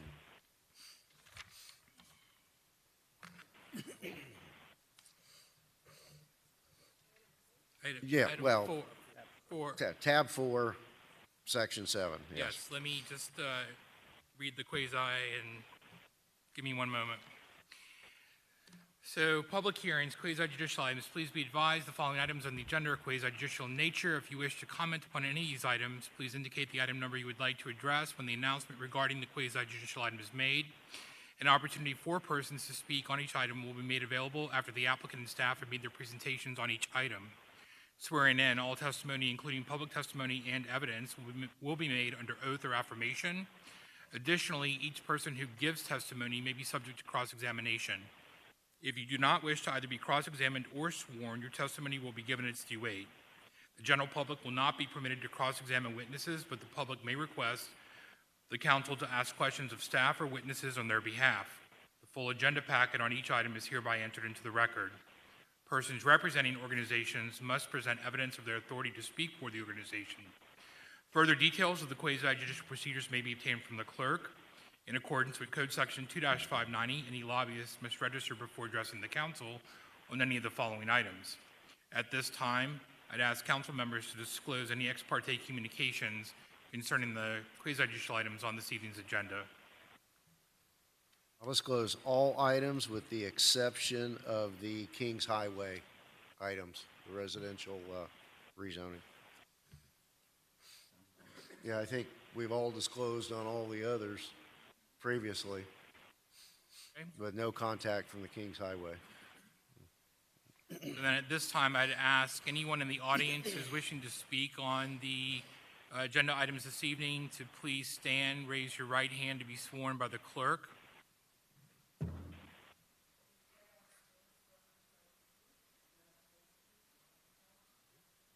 Thank you. You may be seated. The first item for consideration this evening is tab 4, car number 240. This is the first reading of an ordinance of the City of Homestead, Florida, approving the rezoning as requested by Homestead Commons 2 LLC of an approximately 9.5-acre parcel of land from restricted retail commercial B1 zoning district to retail commercial B2 zoning district for the property generally located on the east side of US 1 and south of Southeast 4th Street, as legally described in Exhibit A, provided for conflicts, providing for severability, and providing for an effective date. This is first reading. Thank you. Mr. Gordino. Yes, sir. To be brief, because we visited this, the LPA meeting, we're recommending approval of this. The property is currently zoned B1. It's looking to be rezoned to B2. B2 is one of the categories that implement the future land use map like commercial use. So it does fit into the comp plan category. Its permitted uses include hotel, motel, office, retail, and other business uses which have pretty much an insignificant nuisance and negative visual characteristics, generate very little truck traffic, and generally require frontage locations on major roadways like US 1. Upon the city's acceptance of this zoning code change, should it work, the applicant intends to come back with approximately 85,000 square foot commercial retail shopping center comprised of big box and anchor retail uses and several commercial out parcels. I believe the applicant is here to answer any questions. This is only a rezoning and not a site plan, so that's all left to be determined. With that. Thank you. Good evening. James Williams, law office located 71 Brickell Avenue, Miami, Florida, 331. It's great to be before you again. As your staff has just summarized brilliantly and very concisely, this is simply the rezoning application, taking it from the property from B1 to B2. We have prepared a full-length presentation that incorporates all of the other requests, as there are 4 requests in total here. Staff typically wants us to stick to just the rezoning, which makes it a bit complicated to go into the site plan and the special exception, which is the rezoning is tied to. So if you'd like, I could forego a presentation, answer any questions you have, and we could tackle this at the second reading. All right, let's go ahead and do this. Since this is first reading, let's go ahead and have the full presentation, and hopefully next time we won't need to. Okay, and I'll just try to tailor it specifically to the rezoning as much as possible. So jumping right in, the property is located to the east of US 1. It's south of Southeast 4th Street. I've highlighted in green on your screen. What I've also done is I've marked the immediate surrounding areas. So to the north in purple and in pink, you have Homestead Commons, the retail plaza to the north. To the east, you have the Aquarius Mobile Home Park. To the south, you have the Cube Smart Self-Storage Facility.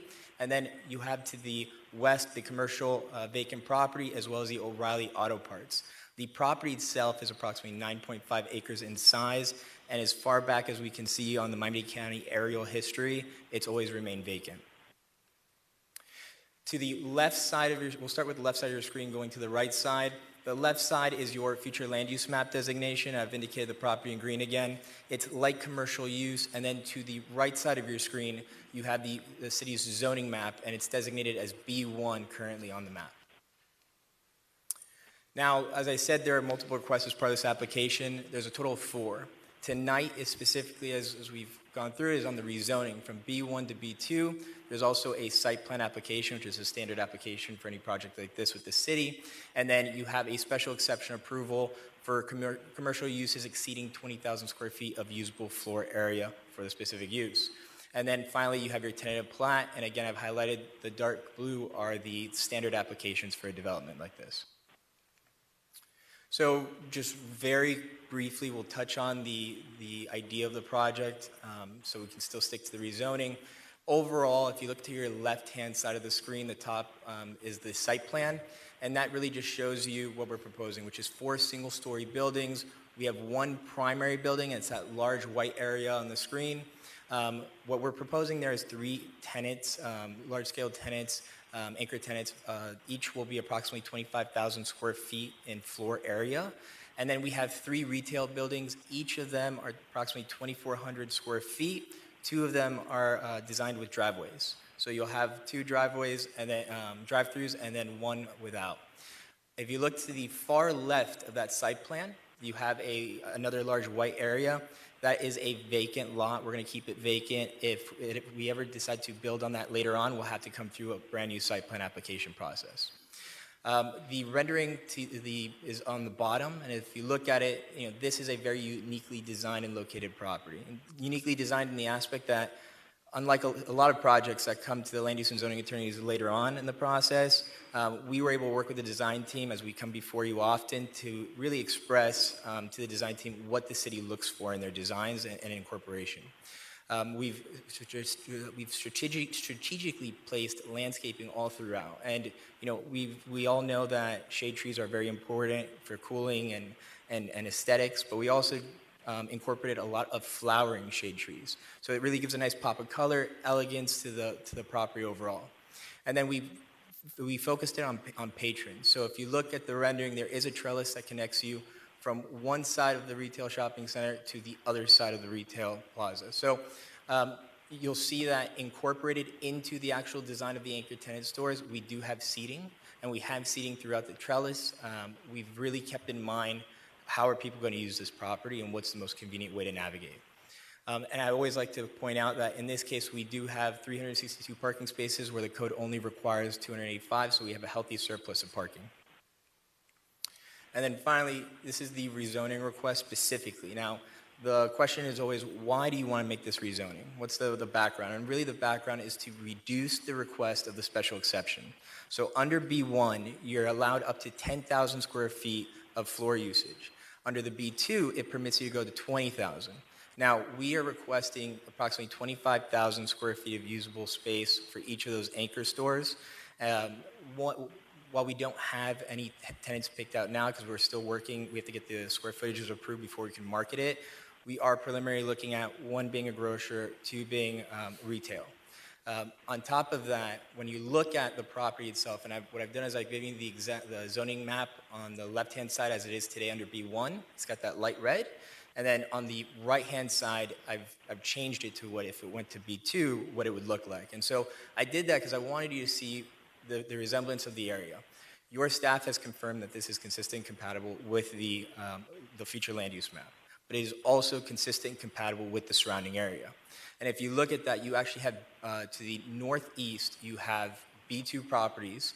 To the northwest, you have even B3 properties. You have, those are the dark burgundy red. And then immediately south of the property, you also have B2 existing. So this is consistent, compatible with your future land use map, but it's also consistent, compatible with your surrounding area. On top of that, looking at it from a planning perspective, it's always important to have your commercial along the major corridors. You don't want to put it inside because that's more where the residential will go. So the size of the property and the location of the property is ideal for the B2 zoning. And with that, I will conclude the presentation. I'm happy to answer any questions you may have. Thank you so much for your time. Thank you. Council, questions? Comments? Okay, let me open the public hearing, and is there anyone online? All right, is there anyone in the audience wishing to speak? Anyone in the audience wishing to speak on this rezoning application? All right, Council? Yes, Councilwoman? Thank you, Mayor. I know it's just a rezoning, but when you mentioned uniquely designed and whatnot, I like the landscaping plan, but I think there could be an elevated design aspect to the project as a whole. And so I'm hoping that especially with this client and the one across the street that Mr. Arza represents, that maybe if you go back to the drawing board a little bit with your design team and you have a new kind of footprint to look at, you'll come back with something a little bit more exciting. Because at the end of the day, it's just 3 buildings and really nice trees, which I do love the landscaping. But I mean, I don't know if. No, I completely agree, and those were going to be my comments. They typically are as to architecture. And in light of your comments earlier, there's nothing special about the facade of this building whatsoever. It reminds me of Homestead Pavilion. That's very plain, that was built 20 years ago nearly. I would hope we can do better as an entrance feature to the city. For me, it misses the mark. Exactly, and I think, and I don't want to dilute the excitement of actually getting some kind of development there in that area in general. I welcome it, and I'm happy that you guys are bringing a product that is going to bring retail and commercial, but let's see if we can do a little bit better, a lot better. And I thought you were going to add some American flag poles. So We haven't updated the renderings yet because we didn't have enough time between the time we discussed the flagpoles and now. But that was going to be coming on the second reading. Okay, thank you. Thank you. And my only other, I guess, question would be, in this project, if it does, at what point does the proportionate fair share calculation come in? Is that at site plan approval and T-Plat? It would Or be is later on, that- but there, is that applicable to this? It's not applicable to this project. Okay, so there are no roadway improvements, no deceleration lane so or turn lanes from US one? We do have traffic improvements. If you want, I can just go through the entire the presentation, which will include the special exception and the site plan. I don't know if we wanted to, I can continue the presentation, or I stopped at the rezoning just because we're on the rezoning application day, but I'm happy to go through it. And we can talk about those things at site plan approval. This is just a bare rezoning at this point. We all understand the need for that to make this project go forward. So we'll hold off on that. All right, Councilman? Yes, Councilman Davis. I just want to reiterate, though, when we do revisit this item, I want to see how many jobs are expected and estimated payroll that will bring to the city as well. Of course. Thank you. Yeah, as best you can with the tenant mix that you potentially already have lined up. That's good to know. All right, do we have a motion to approve the rezoning? Moved by Councilman Roth, seconded by Councilman Cannonball. Roll call, Madam Clerk. Councilman First reading. Roth? Second. Yes. Councilwoman Bailey? Yes. Councilwoman Avila? Councilman Davis? Yes. Councilman Cannonball? Mayor Losner? Yes. The motion carries. All right, thank you. See you next month. Thank you all. Have a great night. All right. The next item for consideration is tab 5, card number 4189. This is an ordinance of the City of Homestead, Florida, approving the rezoning as requested by VARCAMP Group LLC of an approximately 16,875 square foot parcel of land from R1 one-family zoning district to professional business restricted B1A zoning district for the property located at 60 Northeast 16th Street as legally described in Exhibit A, providing for conflict, severability, and providing for an effective date. This is second and final reading. As this is a second reading, do we have any issue with waiving the staff report on this item? All right, it's been moved by Councilwoman Bailey, seconded by Councilman Cannonball. Anyone online? Is there anyone in the audience? All right, we have a motion and a second. Let's have a roll call on this item. Councilwoman Avila? Yes. Councilman Cannonball? Councilwoman Bailey? Councilman Davis? Yes. Councilman Roth? Yes. Mayor Losner? Yes. The motion carries. All right. Next item, tab 6. Yes, Mayor. Second reading. The next item is tab 6. However, it is tied to two additional items, all related to Kings Highway. Tab 14 is the FLUM amendment, tab 6 is the rezoning, and tab 7 is a waiver of plat. I can introduce each one of those. You could collectively have a public hearing, discussion, and then separately take a vote on each one in that order. Well, we'll just, a comprehensive presentation with separate votes. So tab 14 is an ordinance of the City of Homestead, Florida, amending the comprehensive plan, future land use map designation, as requested by Kings Highway, of an approximately 0.5 acre parcel of land from light commercial use to low residential use for property generally located north of Northwest 15th Street, east of Northwest 2nd Avenue, south of Northwest 16th Street, and west of Northwest 1st Avenue, as legally described in Exhibit A, providing for conflict, severability, and providing for an effective date, second and final reading. Tab 6 is an ordinance of the City of Homestead, Florida, approving the rezoning and release of recorded declaration of restricted covenant as requested by Kings Highway LLC of an approximately 0.5 acre parcel of land from professional business restricted B1A zoning district to one family R1 zoning district for property generally located north of Northwest 15th Street, east of Northwest 2nd Avenue, south of Northwest 16th Street, and west of Northwest 1st Avenue, as legally described in Exhibit A, providing for conflict, severability, and providing for an effective date, second and final reading. And lastly, the corresponding application, tab 7, car number 4244. It's a resolution of the City of Homestead, Florida, granting a waiver of plat requested by Kings Highway LLC for the division of property totaling approximately 0.5 acres, generally located north of Northwest 15th Street, east of Northwest 2nd Avenue, south of Northwest 16th Street, west of Northwest 1st Avenue, as legally described in Exhibit A, and providing for an effective date. Very good. And any objection to waiving the staff reports on these three items? Didn't think so. All right. Do we have anyone online wishing to speak on any of these items? Is there anyone in the audience wishing to speak on these items?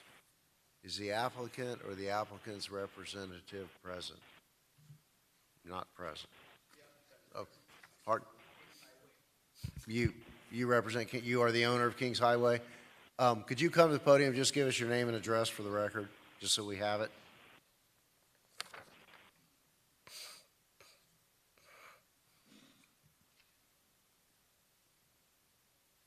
Good evening, everyone. My name is David Perez. I live in 16705 Southwest 300 Street, Homestead, Florida 33030. Okay, thank you. And you are here as the owner of Kings the Highway applicant. LLC, yes. All right, thank you. Just wanted to put your attendance on the record. All right. All right, thank you. Okay, so we need a motion first on tab 14. We have a motion on tab 14. Moved by Councilman Cannonball. Second. Second by Councilman Roth. Roll call, Madam Clerk. Councilwoman Bailey? Yes. Councilwoman Avila? Yes. Councilman Davis? Yes. Councilman Roth? Yes. Councilman Cannonball? Yes. Mayor Lawson? Yes. The motion carries. Now we need a motion on tab 6, the rezoning. Moved by Councilwoman Bailey, second by Councilman Cannonball. Roll call, Madam Clerk. Councilman Davis? Yes. Councilwoman Bailey? Yes. Councilwoman Avila? Yes. Councilman Cannonball? Councilman Roth? Mayor Lawson? Yes. The motion carries. And finally, the waiver of plat for this project, tab 7. Motion to approve. Moved by Bailey, seconded by Cannonball.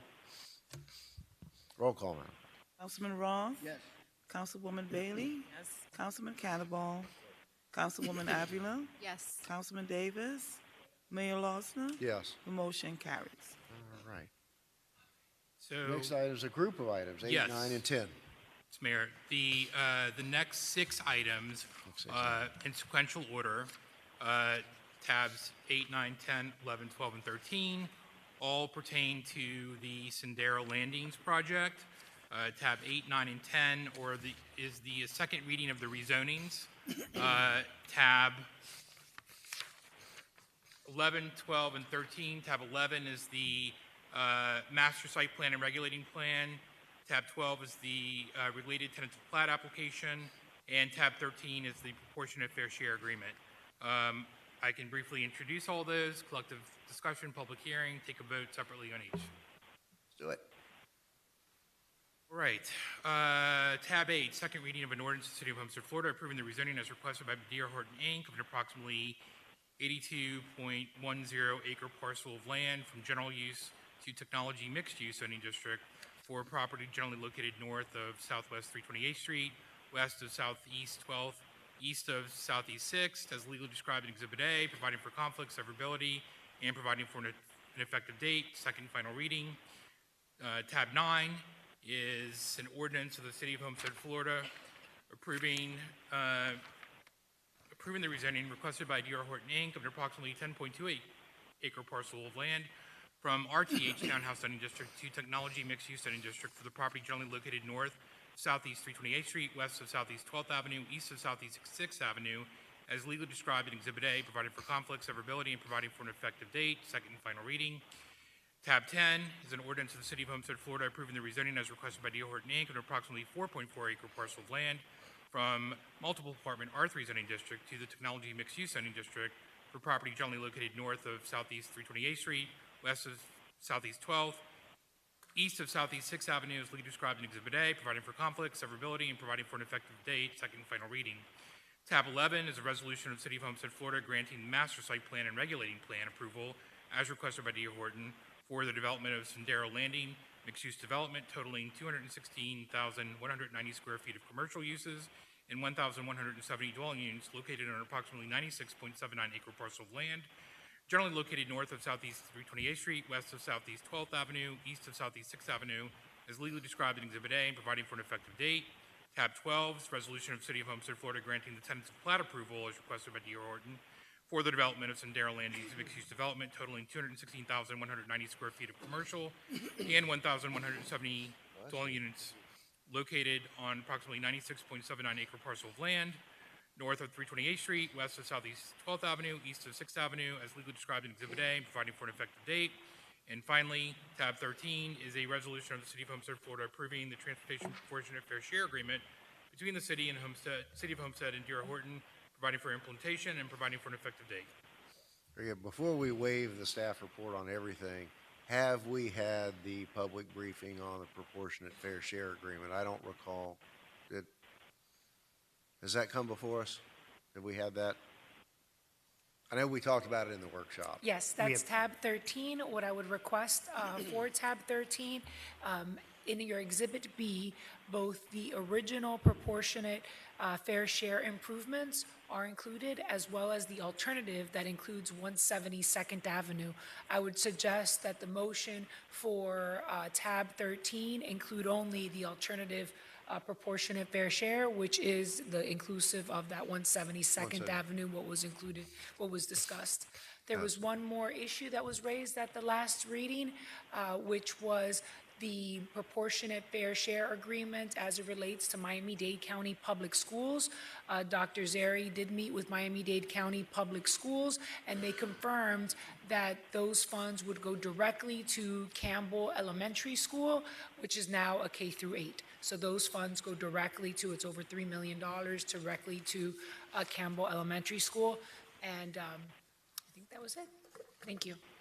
That's outstanding. And so it's not lost on anybody listening. Impact fees that normally get lost in the black hole of our sub-district, and that's $3.4 million of schools' impact fees in this case. In addition to school impact fees, Right. that just like your proportionate fair share is in addition to impact fees, this project is $3 million, over $3 million in addition to school impact fees. They're allocated to a specific K through 8 that is directly impacted by this project. That's the forward thinking and activism that has been sorely lacking for a long time. And I want The to same thank. thing with 172nd. Yes. That was something that, Councilman Roth brought up, and Dr. Zeri was able to address rather quickly. And so that would be my only request to tab 13. And thank you all for your patience, endurance, perseverance with this project. We're very excited. Thank you. Thank you. Go ahead, Councilman Roth. Just on the school thing, are we able to get the county's projection of new schools in our city? I mean, That's easy. yeah, 0. I get that, but they must have some plan of something. And with only having 2 high schools, one is a charter school, I don't know that the county realizes the impact that these developments are having, not only this one that we're going to approve, but all the stuff that's happening west into Florida City, where all those students are pounding into the city of Homestead. So is there a way to find out, and maybe we need to speak to our school board member, Luisa Santos, and along with the $3 million, which I think is an awful lot of money to go into. 3.8. 3.8, that's a lot of money to go into a single school. They need to start looking at other locations within the city limits or just outside the city limits that we're going to require, or the population demands are going to require for high school seats, middle school seats, and elementary seats. So I just think if we can we're getting ahead of a lot of things at this point now. I think if we can get ahead of that, at least put the the thought in this public schools that when was the last one that was built in this area? It's all been relied on charter schools, right? We haven't had any. Right. So Charter I mean, schools have filled the gap. yeah. So and I don't know who's complaining about charter schools, but we need schools, is what I'm saying. I have a comment just for you to think about. One of the issues that prevent Miami-Dade County Public Schools from citing schools within the city of Homestead is its proximity to the urban development boundary. The county's comprehensive development master plan has basically specific language that prohibits schools within a mile, half a mile, et cetera. So that's something to keep in mind, that it would have to be on the east side or special. That's one of the issues when we're looking at properties, when school operators, including charter schools, want to come to Homestead, that always presents an issue with Florida City as well. Right, because like with everything Because else. you have UDB on both sides. Correct. But like with everything else, the impact fees, get thrust into the dark hole, right? So there is a rumor, and I don't know if it's confirmed, that there's a high school going to be built right next to Robert is here. So can we get confirmation that that may be the case? Because there's a 10-acre piece that is owned by, I think, the Board of Education or Miami-Dade County Schools. So just adjacent to Robert is here. So it's a 10-acre piece, which obviously is going to add issues out there. But can we confirm and find out? Because that's part of the, I'm sure they have a long-term plan as they see the developments coming south to us. Not that it affects this development or anything like that, but it's good for us to know that these things are in the works and they're coming our way. We'll follow up with Miami-Dade County Public Schools. Oh, and not to get out in the weeds and too far afield from where we are here, but within the last week, the CEO of a charter school system has shared with me that because charter schools are really public schools, that there is a mechanism for agreements to be entered into for the enhancement and expansion of charter schools, just as the agreement was done with respect to the K through 8. So, under that scenario, a given charter high school in the city limits could be the beneficiary of proportionate fair share and schools' impact fees. Right, so we have a moratorium in place now for schools that aren't in designated school areas. So we may want to look at that as well as the school just south of us, I think it's the Somerset Academy, looks to expand and even open a high school there as well. So I think that was with respect to what, the underlying commercial designation? Correct, and that's there. And they had bought the old Golden Corral Big Cheese property, but they haven't been able to expand to, I'm a firm believer that if you can keep a child in one educational atmosphere from 1 through 12, it's much better than having them go to different schools with different teachers and learning new systems. So that's why that particular charter school is fond to me, because they can create that environment where they keep them for the duration. The whole campus. 1 through 12, and then they go off to college. So I think that's a beautiful thing. So maybe we look into that as well. But, certainly our work and the cooperation with the developer here has really opened our eyes and demonstrated that there can be a beneficial partnership. So, in case I didn't ask before, is there anyone online or in the audience wishing to speak on this matter? If not, I'll defer to Councilman Davis. Thank you, Mayor. I do have a quick question, and it hasn't come up in a bit. Has the site for a police substation been designated? Do we have that yet? So we met with the City of Homestead Police Department on or around January 8th. And at that time, there was discussion that a police substation in the east part of town was not necessary or desirable. What we decided was that we would continue to be in touch with the police department and the city manager's office as the project came into fruition. Of course, following this approval, we'll be working on administrative site plan review, as well as construction drawings, permitting. So we thought we would continue to follow up with the police department as well as Dr. Zeri as we move forward. Thank you. Mayor, I would say that during the last election cycle, many people brought up the perception of the need for police presence on that side of town. And I think we should honor that. I think that we should plant that substation what is it, 1,200 square feet perhaps, 5 dedicated parking slots, it's not a whole lot. But I think that presence would be very beneficial to our residents to see the police on that side. It'll be beneficial to the project as well, so it's something that we can definitely we're open to working with the city on that. All right, so be ready. We'll be Absolutely. talking about it. All right. So, we have a motion to approve tab 8, which is the rezoning. Yes, Councilman. Turn on your mic. Oh, you moved it, okay. With his mic off, he moved the rezoning request on tab 8. Do we have a second? Second by Councilwoman Avila. Roll call, Madam Clerk. Councilwoman Bailey? Yes. Councilwoman Avila? Oh, yes, sorry. Yes. Councilman Roth? Councilman Davis? Yes. Councilman Cannonball? Let me turn on the mic. Yes. Mayor Losner? Yes. The motion carries. Right. I need on tab 9, motion to approve the rezoning from RTH to TMU for a portion of the same parcel under tab 9. Moved by Councilman Roth, seconded by Councilman Cannonball. Roll call. Councilwoman Avila? Yes. Councilman Roth? Yes. Councilwoman Bailey? Yes. Councilman Cannonball? Yes. Councilman Davis? Yes. Mayor Losner? Yes. Motion carries. Tab 10, car number 3935, a rezoning of a portion of this parcel from R3 to TMU. Tab 10, do we have a motion? Yeah. Moved by Councilman Cannonball, second by Councilwoman Avila. Roll call. Councilman Davis? Yes. Councilwoman Bailey? Councilman Cannonball? Yes. Councilman Roth? Councilwoman Avila? Yes. Mayor Losner? Yes. The motion carries.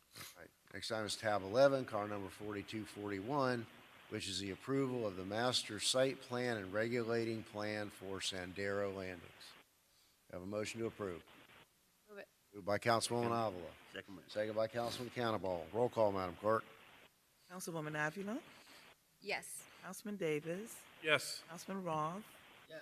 Councilwoman Bailey? Yes. Councilman Cannonball? Yes. Mayor Losner? Yes. The motion carries. And finally, tab 12, getting ahead of myself. The tentative plat approval for Sandero Landings, tab 12, car number 4243. Have a motion for the T-plat. Moved by Councilwoman Bailey. Second. Second by Councilman Davis. We'll let you get on in on this pizza. A roll call. Councilwoman Bailey? Yes. Councilman Roth? Yes. Councilwoman Avila? Yes. Councilman Cannonball? Councilman Davis? Yes. Mayor Losner? Yes. The motion carries. And finally, with respect to Sandero Landings, car number 4242, tab 13. This is the approval of the Sandero Landing Transportation Proportionate Fair Share Agreement. Requested.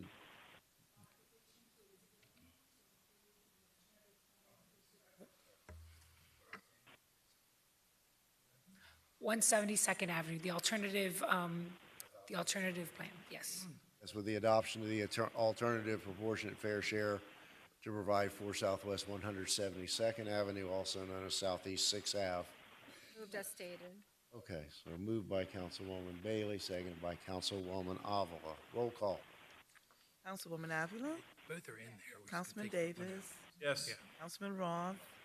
Councilwoman Bailey? Councilman Cannonball? Mayor Losner? Yes. Motion carries. Thank you so Thank much. you. All right. Moving right along. All right, so I believe we've already done 14 and 15, so we're now to 16. Tab 16. Tab 16 is an ordinance of the City of Homestead, Florida, establishing Chapter 30 zoning, Article 3, District Regulations, Division 26, Rapid Transit Development Overlay District, and corresponding development regulation standards for the RTDO district, providing for inclusion of the code, severability, providing for conflicts, and providing for an effective date. This is first reading. Mr. Cordino. Yes, sir. Thank you. We are recommending this mayor and city council approve this ordinance implementing the rapid transit overlay district. Like we had said in the LPA meeting, that this is a product of an issue that came up a couple of years ago where the county tried to take our ability to do land use zoning and review and approve these types of developments. They agreed to give us the ability to retain all those powers if we put together a master plan by the end of July of this year. So we're a couple of months ahead of time. We've got, we put together this plan that's essentially in coordination with their very flexible minimum standards. And what we have, we believe, conforms to the items that we spoke about in our charrette. So if you have any questions on this, I'd be happy to answer. Council, any questions, comments? All right, this is some of the housekeeping we have to do to stay one step ahead of those in the layers above us. Correct. Moved by Councilman Roth, seconded by Councilman Davis. Anyone online or in the audience wishing to speak on this matter? We'll close the public hearing and ask for a roll call vote on tab 16. Councilwoman Bailey? Yes. Councilman Canawala is absent. Councilman Roth? Yes. Councilman Davis? Yes. Councilwoman Avila? Yes. Mayor Losner? Yes. The motion carries. And next item is the first reading of tab 17. Is that you, Mr. Pearl? Yes, Mr. Mayor. Tab 17 is the first reading of an ordinance of the City of Homestead, Florida, amending the City Code of Ordinances by amending Chapter 28 Utilities, Article 8 Electricity, Division 4 Electric Distribution System by amending Section 28-292 Application Fee, Section 28-294 Fees for Processing the Application, Section 28-296 Construction Generally, Section 28-298 Installations to be made by the city, creating new Section 28-300 Responsibility for the Cost of Distribution System Components, amending existing Section 28-300 Responsibility for the Cost of Work Performed by Private Companies, deleting Section 28-301 Responsibility for the Costs exceeding estimated refunds, and amending Section 28-320 Electric Line Extension Policy and Procedure to revise how the cost of an extension of the city electric distribution system are apportioned, providing for conflict, severability, codification, and an effective date. Thank you, sir. Mr. Manager. So staff recommends that the council and the mayor approve this item, the first reading, which is as a result of recent process improvements. Currently, developers in the city historically pays between 40 to 60% of the cost of new installation for residential subdivisions.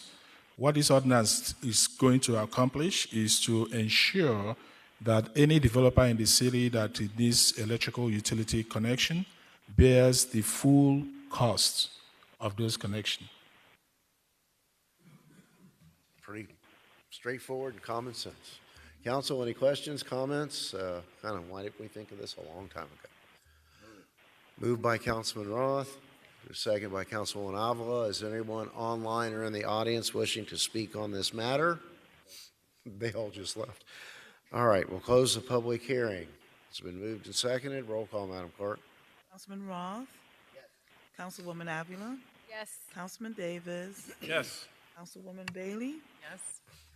Mayor Losner? Yes. The motion carries. A question on that, I'm sorry, Mayor. Is this going to be effective for all projects regardless of their application, but more so like time of permit or? Yes.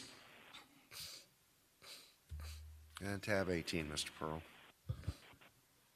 We did the 18. Yes, we touched on 18. If we can skip ahead to 19. 19. Okay. All right. Tab 19 is a resolution of the City Council of the City of Homestead, Florida, urging the appropriate state officials to take legislative or regulatory action to mitigate the effects of blasting on neighboring properties, urging Miami-Dade County to express support for such legislation, providing for transmittal, and providing for an effective date. Mr. Manager. I think there is going to be a floor amendment to this. Councilwoman Avila? I'm sorry, what? There is a floor amendment. Yes, and she motioned and he seconded, so I said thank you. Thank you very much to staff for taking the considerations of council into play here, and thank you, Matt, for doing a great job in amending that. I appreciate the council's support on the item, and I know that the residents of the Keys Gate community do as well. So thank you, Dr. Zeri, for your input. So I think the floor amendment is going to be to add the League of Cities and other municipalities within the county to join in urging the state to approve this. Okay, so it's been moved and seconded. Is there any public comment? Close the public hearing. Roll call, Madam Clerk. Councilwoman Bailey? Councilman Ross? Yes.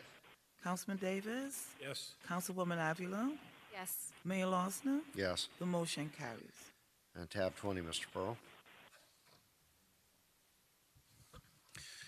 Yes, Mr. Mayor. Tab 20 is a resolution of the City Council of the City of Homestead, Florida, approving an addendum to an agreement with Enco Utility Services, LLC, for call center support services pursuant to City Code Section 2-411B, an exemption from competitive bidding, providing for implementation, and providing for an effective date.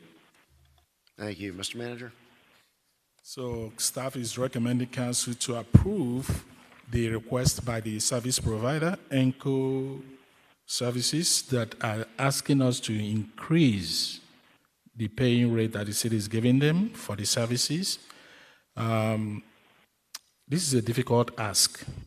Ordinarily, we would have denied this request, but because we don't have an alternative in place, so we're asking council to approve this subject to a procurement of an alternate contract or a piggyback of a contract that City of Lake Worth Beach in Central Florida is doing. I think the solicitation ended yesterday for the City of Lake Worth Beach. So if the terms of this new contract is more favorable, we will terminate this and piggyback on the one for Lake Worth Beach. Alternatively, we also are currently soliciting a replacement contract for Enco as of today. And the expected solicitation is going to be responded by the end of this month, I believe. So we have two options to terminate, either using Lake Worth Beach or our own. Currently, our own is under cone of silence, so we'll not be able to provide additional details. So in effect, this is a stopgap. This is a stopgap measure to keep things flowing such as they are. Those of us who have lived through 4 to 8 years of customer service complaints, I think we're ready to move forward. Yep. It's a very painful decision to make to stay with them. Very good. Council? Councilman Ross? Move it. Okay, so it's been moved and seconded. Okay. Public comment. We'll close the public hearing. And to be clear, my support only is due to the fact that this is a stopgap, temporary measure, period. Exactly, Mayor. And if I can just add, I sent a screenshot to Dr. Zeri of me being on hold for almost 30 minutes, just trying to find out the status of an account. And that was, it's not like they answered the phone and then put me on hold to find out. I just never got to somebody. So the residents deserve better. We have other issues to work out with connectivity timing and overall, getting service to a new resident here. But the least we can do is have great customer service answering the phone. So thank you for working on that. All right. Do we have a motion yet? Okay, we have a motion by Avila, second by Cannonball. Roll call, Madam Clerk. Councilman Roth? Yes. Councilwoman Avila? Yes. Councilman Davis? Yes. Councilwoman Bailey? Yes. Councilman Cannonball? Mayor Losner? Yes. The motion carries. All right. So next item, we're tab 21, correct? Yes, Mr. Mayor.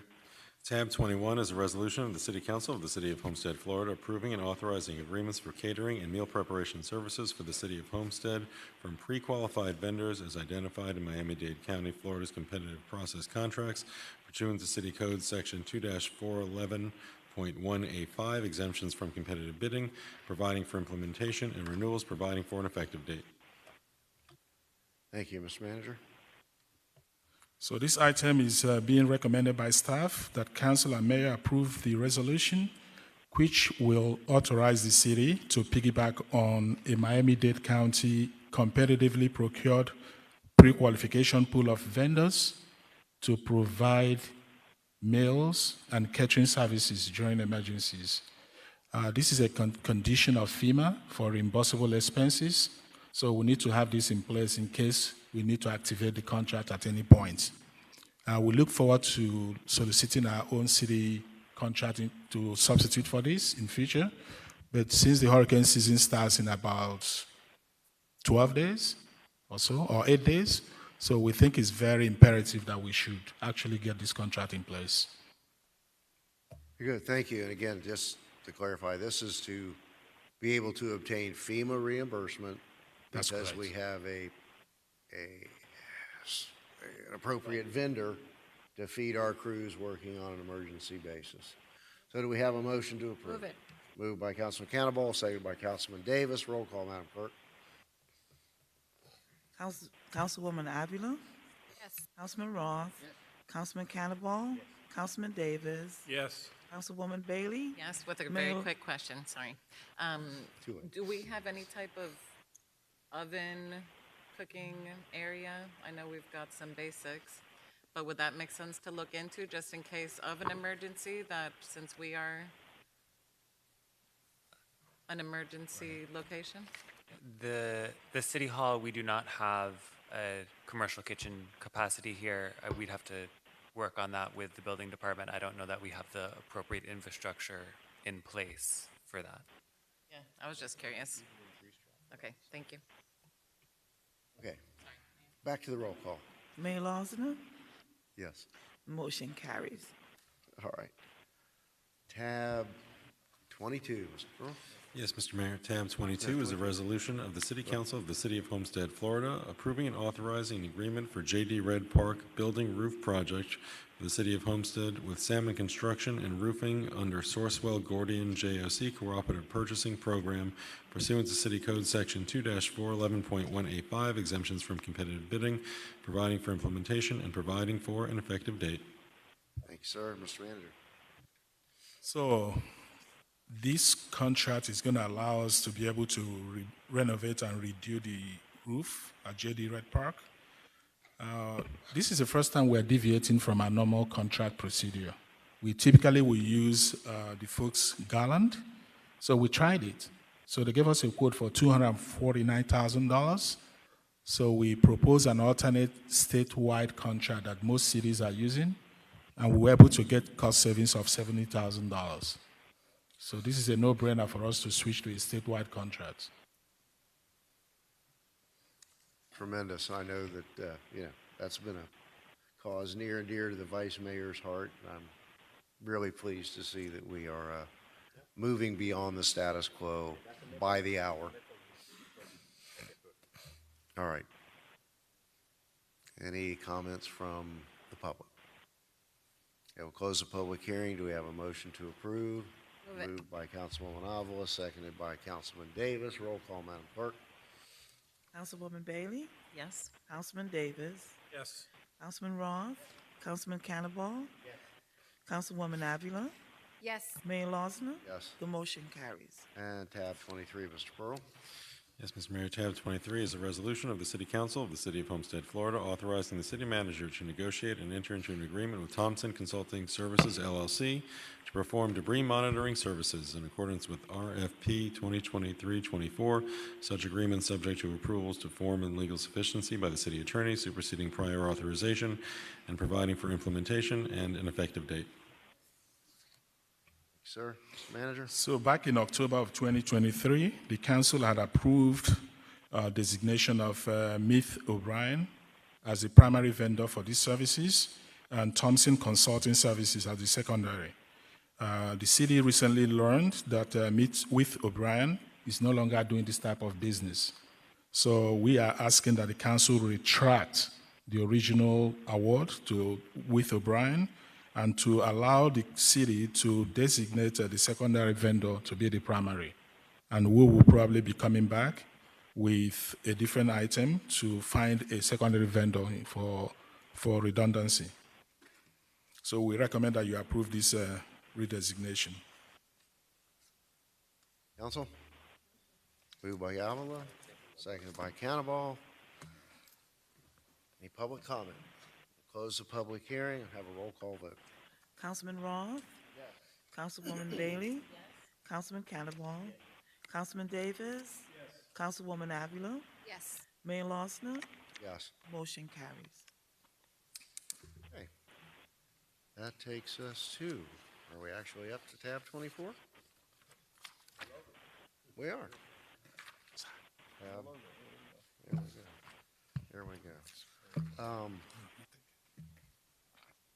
So I don't see the original logo in the package. So at the last February, I believe we had a workshop on February 1st, and again subsequent to that, the council had selected the number 2 with a request that it should be revised by adding the name of the state, Florida, to the logo. So what the vendor did here is to provide the original second logo that was selected and gave 2 additional options. So if you look at the top, it says Homestead, Florida, and the option C had Homestead, Florida within the logo itself. So that's the subtle difference. Oh, what's that? Well, yeah, the first one in our package was what was before us last time. It Yes. omits the word Florida. Florida. The option B2 and C incorporate the word Florida in different locations in the logo, further to the request of Councilman Roth, who wanted to see how that might be designed to include Florida. Any thoughts, council? Option C.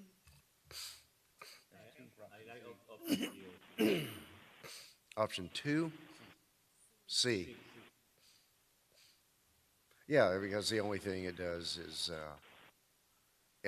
if anything though, if we could have the size of the font where it says celebrates 1776 to 2026, maybe a little more prominent. The Homestead Florida seems to overpower what we're celebrating. Mayor, these are intended to go on like the flags that go on the light poles, right? And on shirts? Banners, flags, wraps on all of our city vehicles. Could the words proudly water towers? Could the words proudly celebrates just be independent of the logo and like near it, not necessarily like big bold letters or?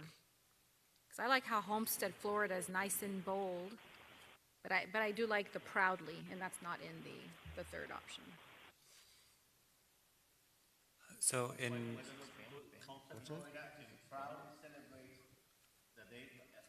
Depending on the media that you're using, yeah. Oh, enlarge the circle so that you can fit proudly celebrates under Homestead, Florida in the same kind of font size, and then you can move the dates to maybe up next to the tractor. yeah, we can definitely. Time? Do we have time for that? To make that? Yeah, we have time to make those changes. The other option we have to incorporate the proudly celebrates language if it doesn't fit in an aesthetically pleasing way within the logo would be to use it as a tagline accompanying the logo on different materials. So as we have the logo as its own design, and then Homestead proudly celebrates is kind of like our slogan, our tagline that could also appear on documents, banners, wraps, water towers. What I'm hearing is, in general, option C is the favored, but depending upon the media that it's used in. With proudly in there and the same size of the letters, like everywhere.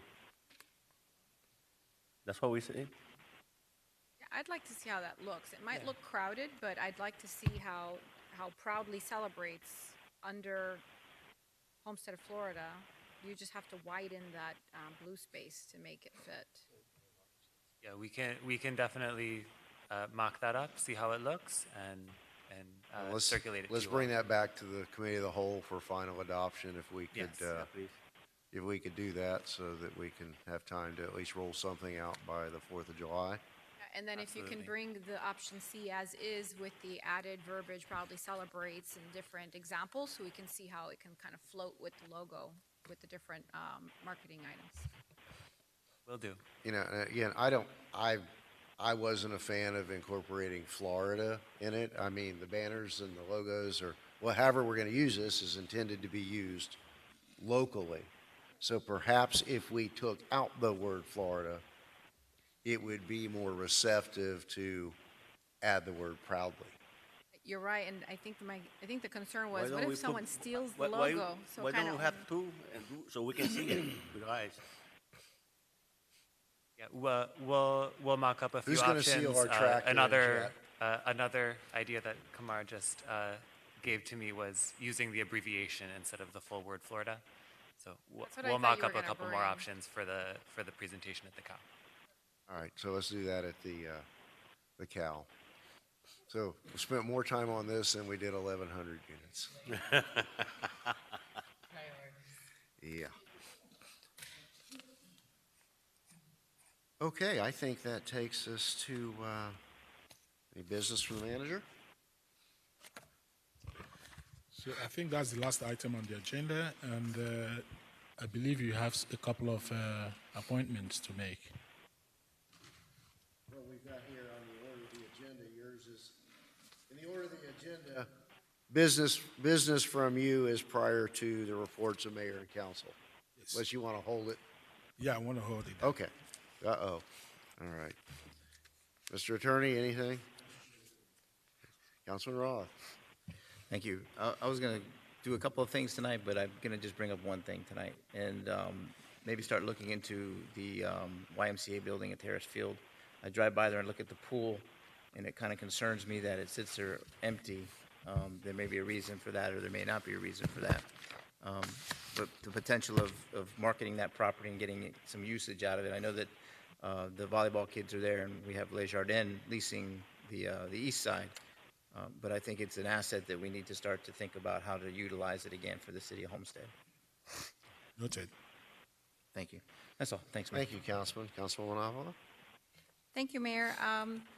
I have one item for council consideration, but before I go there, I wanted to thank our Homestead Police Department for the amazing work that we have seen over the course of the last couple of weeks. I mean, you always do an amazing job in my eyes, but I think more recently, some really touching items, but then, of course, the bulk trash arrests, that was pretty awesome. Thank you.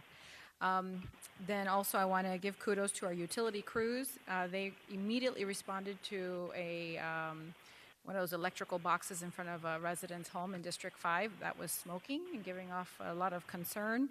And they came out, they immediately swapped out the device, and I want to read the comments from the resident. I'm sorry for not having it out sooner. I'm in construction myself, and I never encountered a crew with such good morale. These guys were exceptional, extremely customer service oriented, very professional. I could not thank them enough. So, thank you very much for your immediate response time and great work. And then for council consideration, I wanted to know if there was any objection to me organizing with the city manager's office a citywide book drive and using the Homestead Pavilion as the kind of drop-off location for that event. It would occur over the summer. We're trying to gather some gently used or new books to fill the inventory of the Homestead Kiwanis Club's Just One Book program. So unless there's any objections to that, I would be happy to invite you to participate, and we'll start working on planning. Where would the collection be? We would collect it at the pavilion, the Homestead Pavilion, date to be determined. Oh, okay. A one-day event, a couple hours, drop-off time. Thank you. So what resources are you contemplating from the city? Just use of the pavilion to be there and. You're talking about the Harris Field barn? Yes, Mayor, and also. Homestead Pavilion's a shopping center. Correct, and I think Okay. Homestead Pavilion at the YMCA. Okay. But also staff's time in helping me organize the event. Any objection? I know. I'm okay with that. Can I just Is that add it? something? Does that conclude your business? What's that? I hope it doesn't conclude. I want her to just, I was going to say it, but I'm going to let you say it about the fishing tournament. Oh, thank you for reminding me. I have been dealing with, I've been happily planning the Homestead Kiwanis 39th Annual Dolphin Days Family Fishing Tournament, which benefits the children in our community. It's the one and only fundraiser for Homestead Kiwanis Club. Military fish for free. Children get to fish the Pee Wee and junior categories for free. I want to thank Mayor and Council for your support over the years, and thank you to the community that have continued to support this this community service / fundraiser project. The captain's party will be at the beautiful Homestead Miami Speedway Champions Club, and the tournament itself will be on Saturday, June 8th at the Homestead Bayfront Park. The party is on June 6th, so Thursday you party, Friday you recuperate, Saturday you fish. So please come on out. You're all welcome to come. We've got raffles and lots of fun to happen that night. Thank you. Councilman. I want to say something today. I never do, but I will today. Actually, I went to Washington like last week. And usually when you go and you're going to be landing in Washington, the plane will always go the same way. You can see the Capitol and everything, all those beautiful buildings that we have in Washington. This time it was raining, so the plane has to make like a U-turn and go around. And I was looking down. You know what I saw? Arlington Cemetery. And I said, wow, this coming Monday, it's the last Monday of March, it's going to be Memorial Day. So I saw that and I was, this is something that I need to tell to the council. We're going to be celebrating because of those people that died for us. Right? So that's what I wanted to share. It was a cute story, I think. I hope you like it. Oh, yeah, thank you. Councilwoman Bailey. Thank you, Mayor.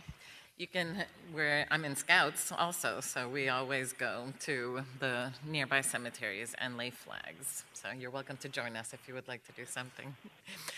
First of all, I just want to thank staff for all their help with the first annual Haitian Heritage event. It was a very, very good turnout. Next year, I know, is going to be bigger and better. This Monday, I attended a really exciting event here in Homestead with Superintendent Dotres and School Board Member Santos. There is a music program called Arts Access Now that has taken many different programs under their umbrella, like Guns Over Guitars, Achieve Miami, Teeny Violini, which is my favorite, Teeny Violini. So they all kind of were competing for federal dollars, the same federal dollars, when they all kind of were serving different ages of programming. So along with the help of our newish superintendent, all of our schools in the area are going to have not only during the day music options, but also for after school. So that was their little kickoff event. I know they want to come meet with all of you as well to let you know what's going on. But it's very, very, very exciting. And they happen to be one of our Art Walk Scholarship recipients, which is this Saturday. This Saturday is our 7th annual Art Walk Homestead at the Harris Field Pavilion. It'll be a little later in the day, nice and much cooler than it was in previous years. So please come out. It's going to be a lot of fun. Thank you. Thank you, Councilwoman. Councilman Davis? Thank you, Mayor. I just have to chime in with Councilman Aveliz that we had in district, one of my neighbors had their power go out, and boy, you're getting these calls, and it's 105 degrees with the heat index, and a minute seems like an hour. Within 60 minutes, their power was back up again. And what a change. What a wonderful change that we see. Responsive, dedicated. It's a great thing. Thank you so much for your leadership in this matter. I wanted to bring to my colleagues today something that I'd like to look into. There are organizations, whether it be Lennar, whether it be Tunnels to Tower, that will build homes or modify homes for our veterans that are in some way disabled, okay? That's be combat related. I'm in the process of getting that checklist. What do we got to do to get this person a home? When I get that checklist, I'd like to share it with my colleagues and also enlist the support of our city as well, because community police, you just know everybody, you know, in community policing. Our churches know people, people know people, and they're not necessarily on a VA role, but they're members of our community, and they've served, and they're in need. As I get that checklist, my intent is to give it to all of you. Please find these people, give it back. And my intent is to hand a folder of here's these people, whether it be, say, 10 people within our community that fall into this criteria. You said you'd do it, now do it. Get these people squared away. And I would solicit your help for that as well, because as we get down into our communities, we know people, and we know people who know people, and you'd be surprised because, of course, we look at the most recent conflict, our most recent conflict, but you know what? We got a whole lot of Vietnam-era guys, a whole lot of Cold War-era guys, a whole lot of even back into the Korean conflict that are still in our community, and you know what? They need help. So I solicit your goodwill in that matter. What we said before, I really meant. I've been all over, Army installations, Air Force, overseas. You will never find a more supportive community to the military than Homestead. That's just the way it is. You guys are awesome. Let's carry it to this as well, if I may solicit your support. And I think we'll be able to put a solid packet together and take care of somebody who is really in need and needs, just needs that help. Thank you, Mayor. Thank you, Councilman. Okay, before I get to the couple of appointments, I wanted to ask earlier, and I got sidetracked. Is the green a coincidence, or is it symbolic of something today? It's such a bold and unusual color for both of you to be just happy coincidence. Okay, all right, no subtle messages. Us, the guys in blue didn't miss the memo or something. Yeah, Mo's bike. That's right. You blend in on Mo's bike. So, Mr. Mayor? Yes. So I share with the sentiments expressed by council members on the enhancements that we've been seeing in the city. I want to give a shout out to my staff, especially Barbara. She's been on top of her game. If there's power outage, she's sending out emails, she's giving you updates on the minute. And also, solid waste. We had a huge backlog of garbage bins that could have taken us close to 3 months to distribute. But we met in my office. I said, listen, we've got to get this done in 3 days. She pulled resources from Public Works, from police, from parks, and it was done within 3 days. So, and also my folks in, is Wendy here? And Wendy's here.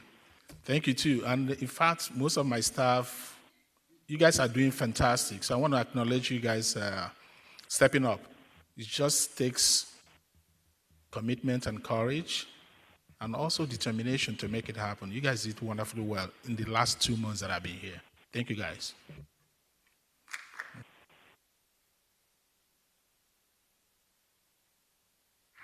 Well, since it's my turn, just to piggyback on that, just the change in the culture that I have seen here. As an example, and I've shared it with some folks today, I was here at 6:30 yesterday having real business conversations, not only with Zeri, but Zach was here, one of our council assistants, and some others on the manager's side of the house were here. And I compare that to just a few months ago, where if you stood outside any doorway at 5:01, you were going to get run over by people leaving this building and be hard-pressed to find, on most days, upper-level management. And it's none of us. We all know this is a 24/7 job, and we have a management team that recognizes that and understands that when everything's in good shape, not when you're trying to undo some of the, how can we nicely say it, the deferred maintenance that we're discovering at every turn. But I'll get off the soapbox, and I would ask approval of the appointment of two individuals, one to the Homestead Housing Authority Board of Jose Fuentes and Marinelli Ortiz to the Community Relations Board. Good with that? Okay, very good. If you would, yeah, you want to, if moved, seconded, all in favor? Aye. Thank you all. Oh, one last thing. I do have, on behalf of the Rotary Club of Homestead Charitable Foundation, I do have a check in my pocket to the city for the $3,000 that was pledged to the Parks and Recreation Department as our gesture of goodwill from the Seafood Festival. The foundation did very well, and next Thursday, we will be awarding $2,500 each to at least 40, and based on some information we got today, perhaps as many as 47 graduating local high school seniors to help them achieve their goal of going to college. And that kind of result didn't just happen without our solid waste, without our parks department, without the management cooperation. It's become quite a touch-tone event. So if there's nothing further, Councilman. So I believe council members received a memo I sent out late this afternoon to recognize the appointment of Kimar Brown joining us as an ACM, and Josh Rios also joining us as my assistant. Those two additions is going to greatly help Zach. Zach has been carrying a lot of load in the past 2 months, so I wanted to give him some relief. And especially now that he has stepped up to combine his regular duties by picking up additional tasks in overseeing the CRA with the exit of Kimitra. Thanks, Zach. And welcome on board, friends. Yes, welcome. Okay. Thank you all. And, you know, I think it was met with some nervous laughter when Jerry left and Vivian left and Julio left, and they talked about Zach needing to put on his asbestos underwear because he was sitting in the hot seat. Well, he's taken that to heart, and, you know, we realize how much was pushed off on Zach over the last few months. He's risen to the task. Clemente, go.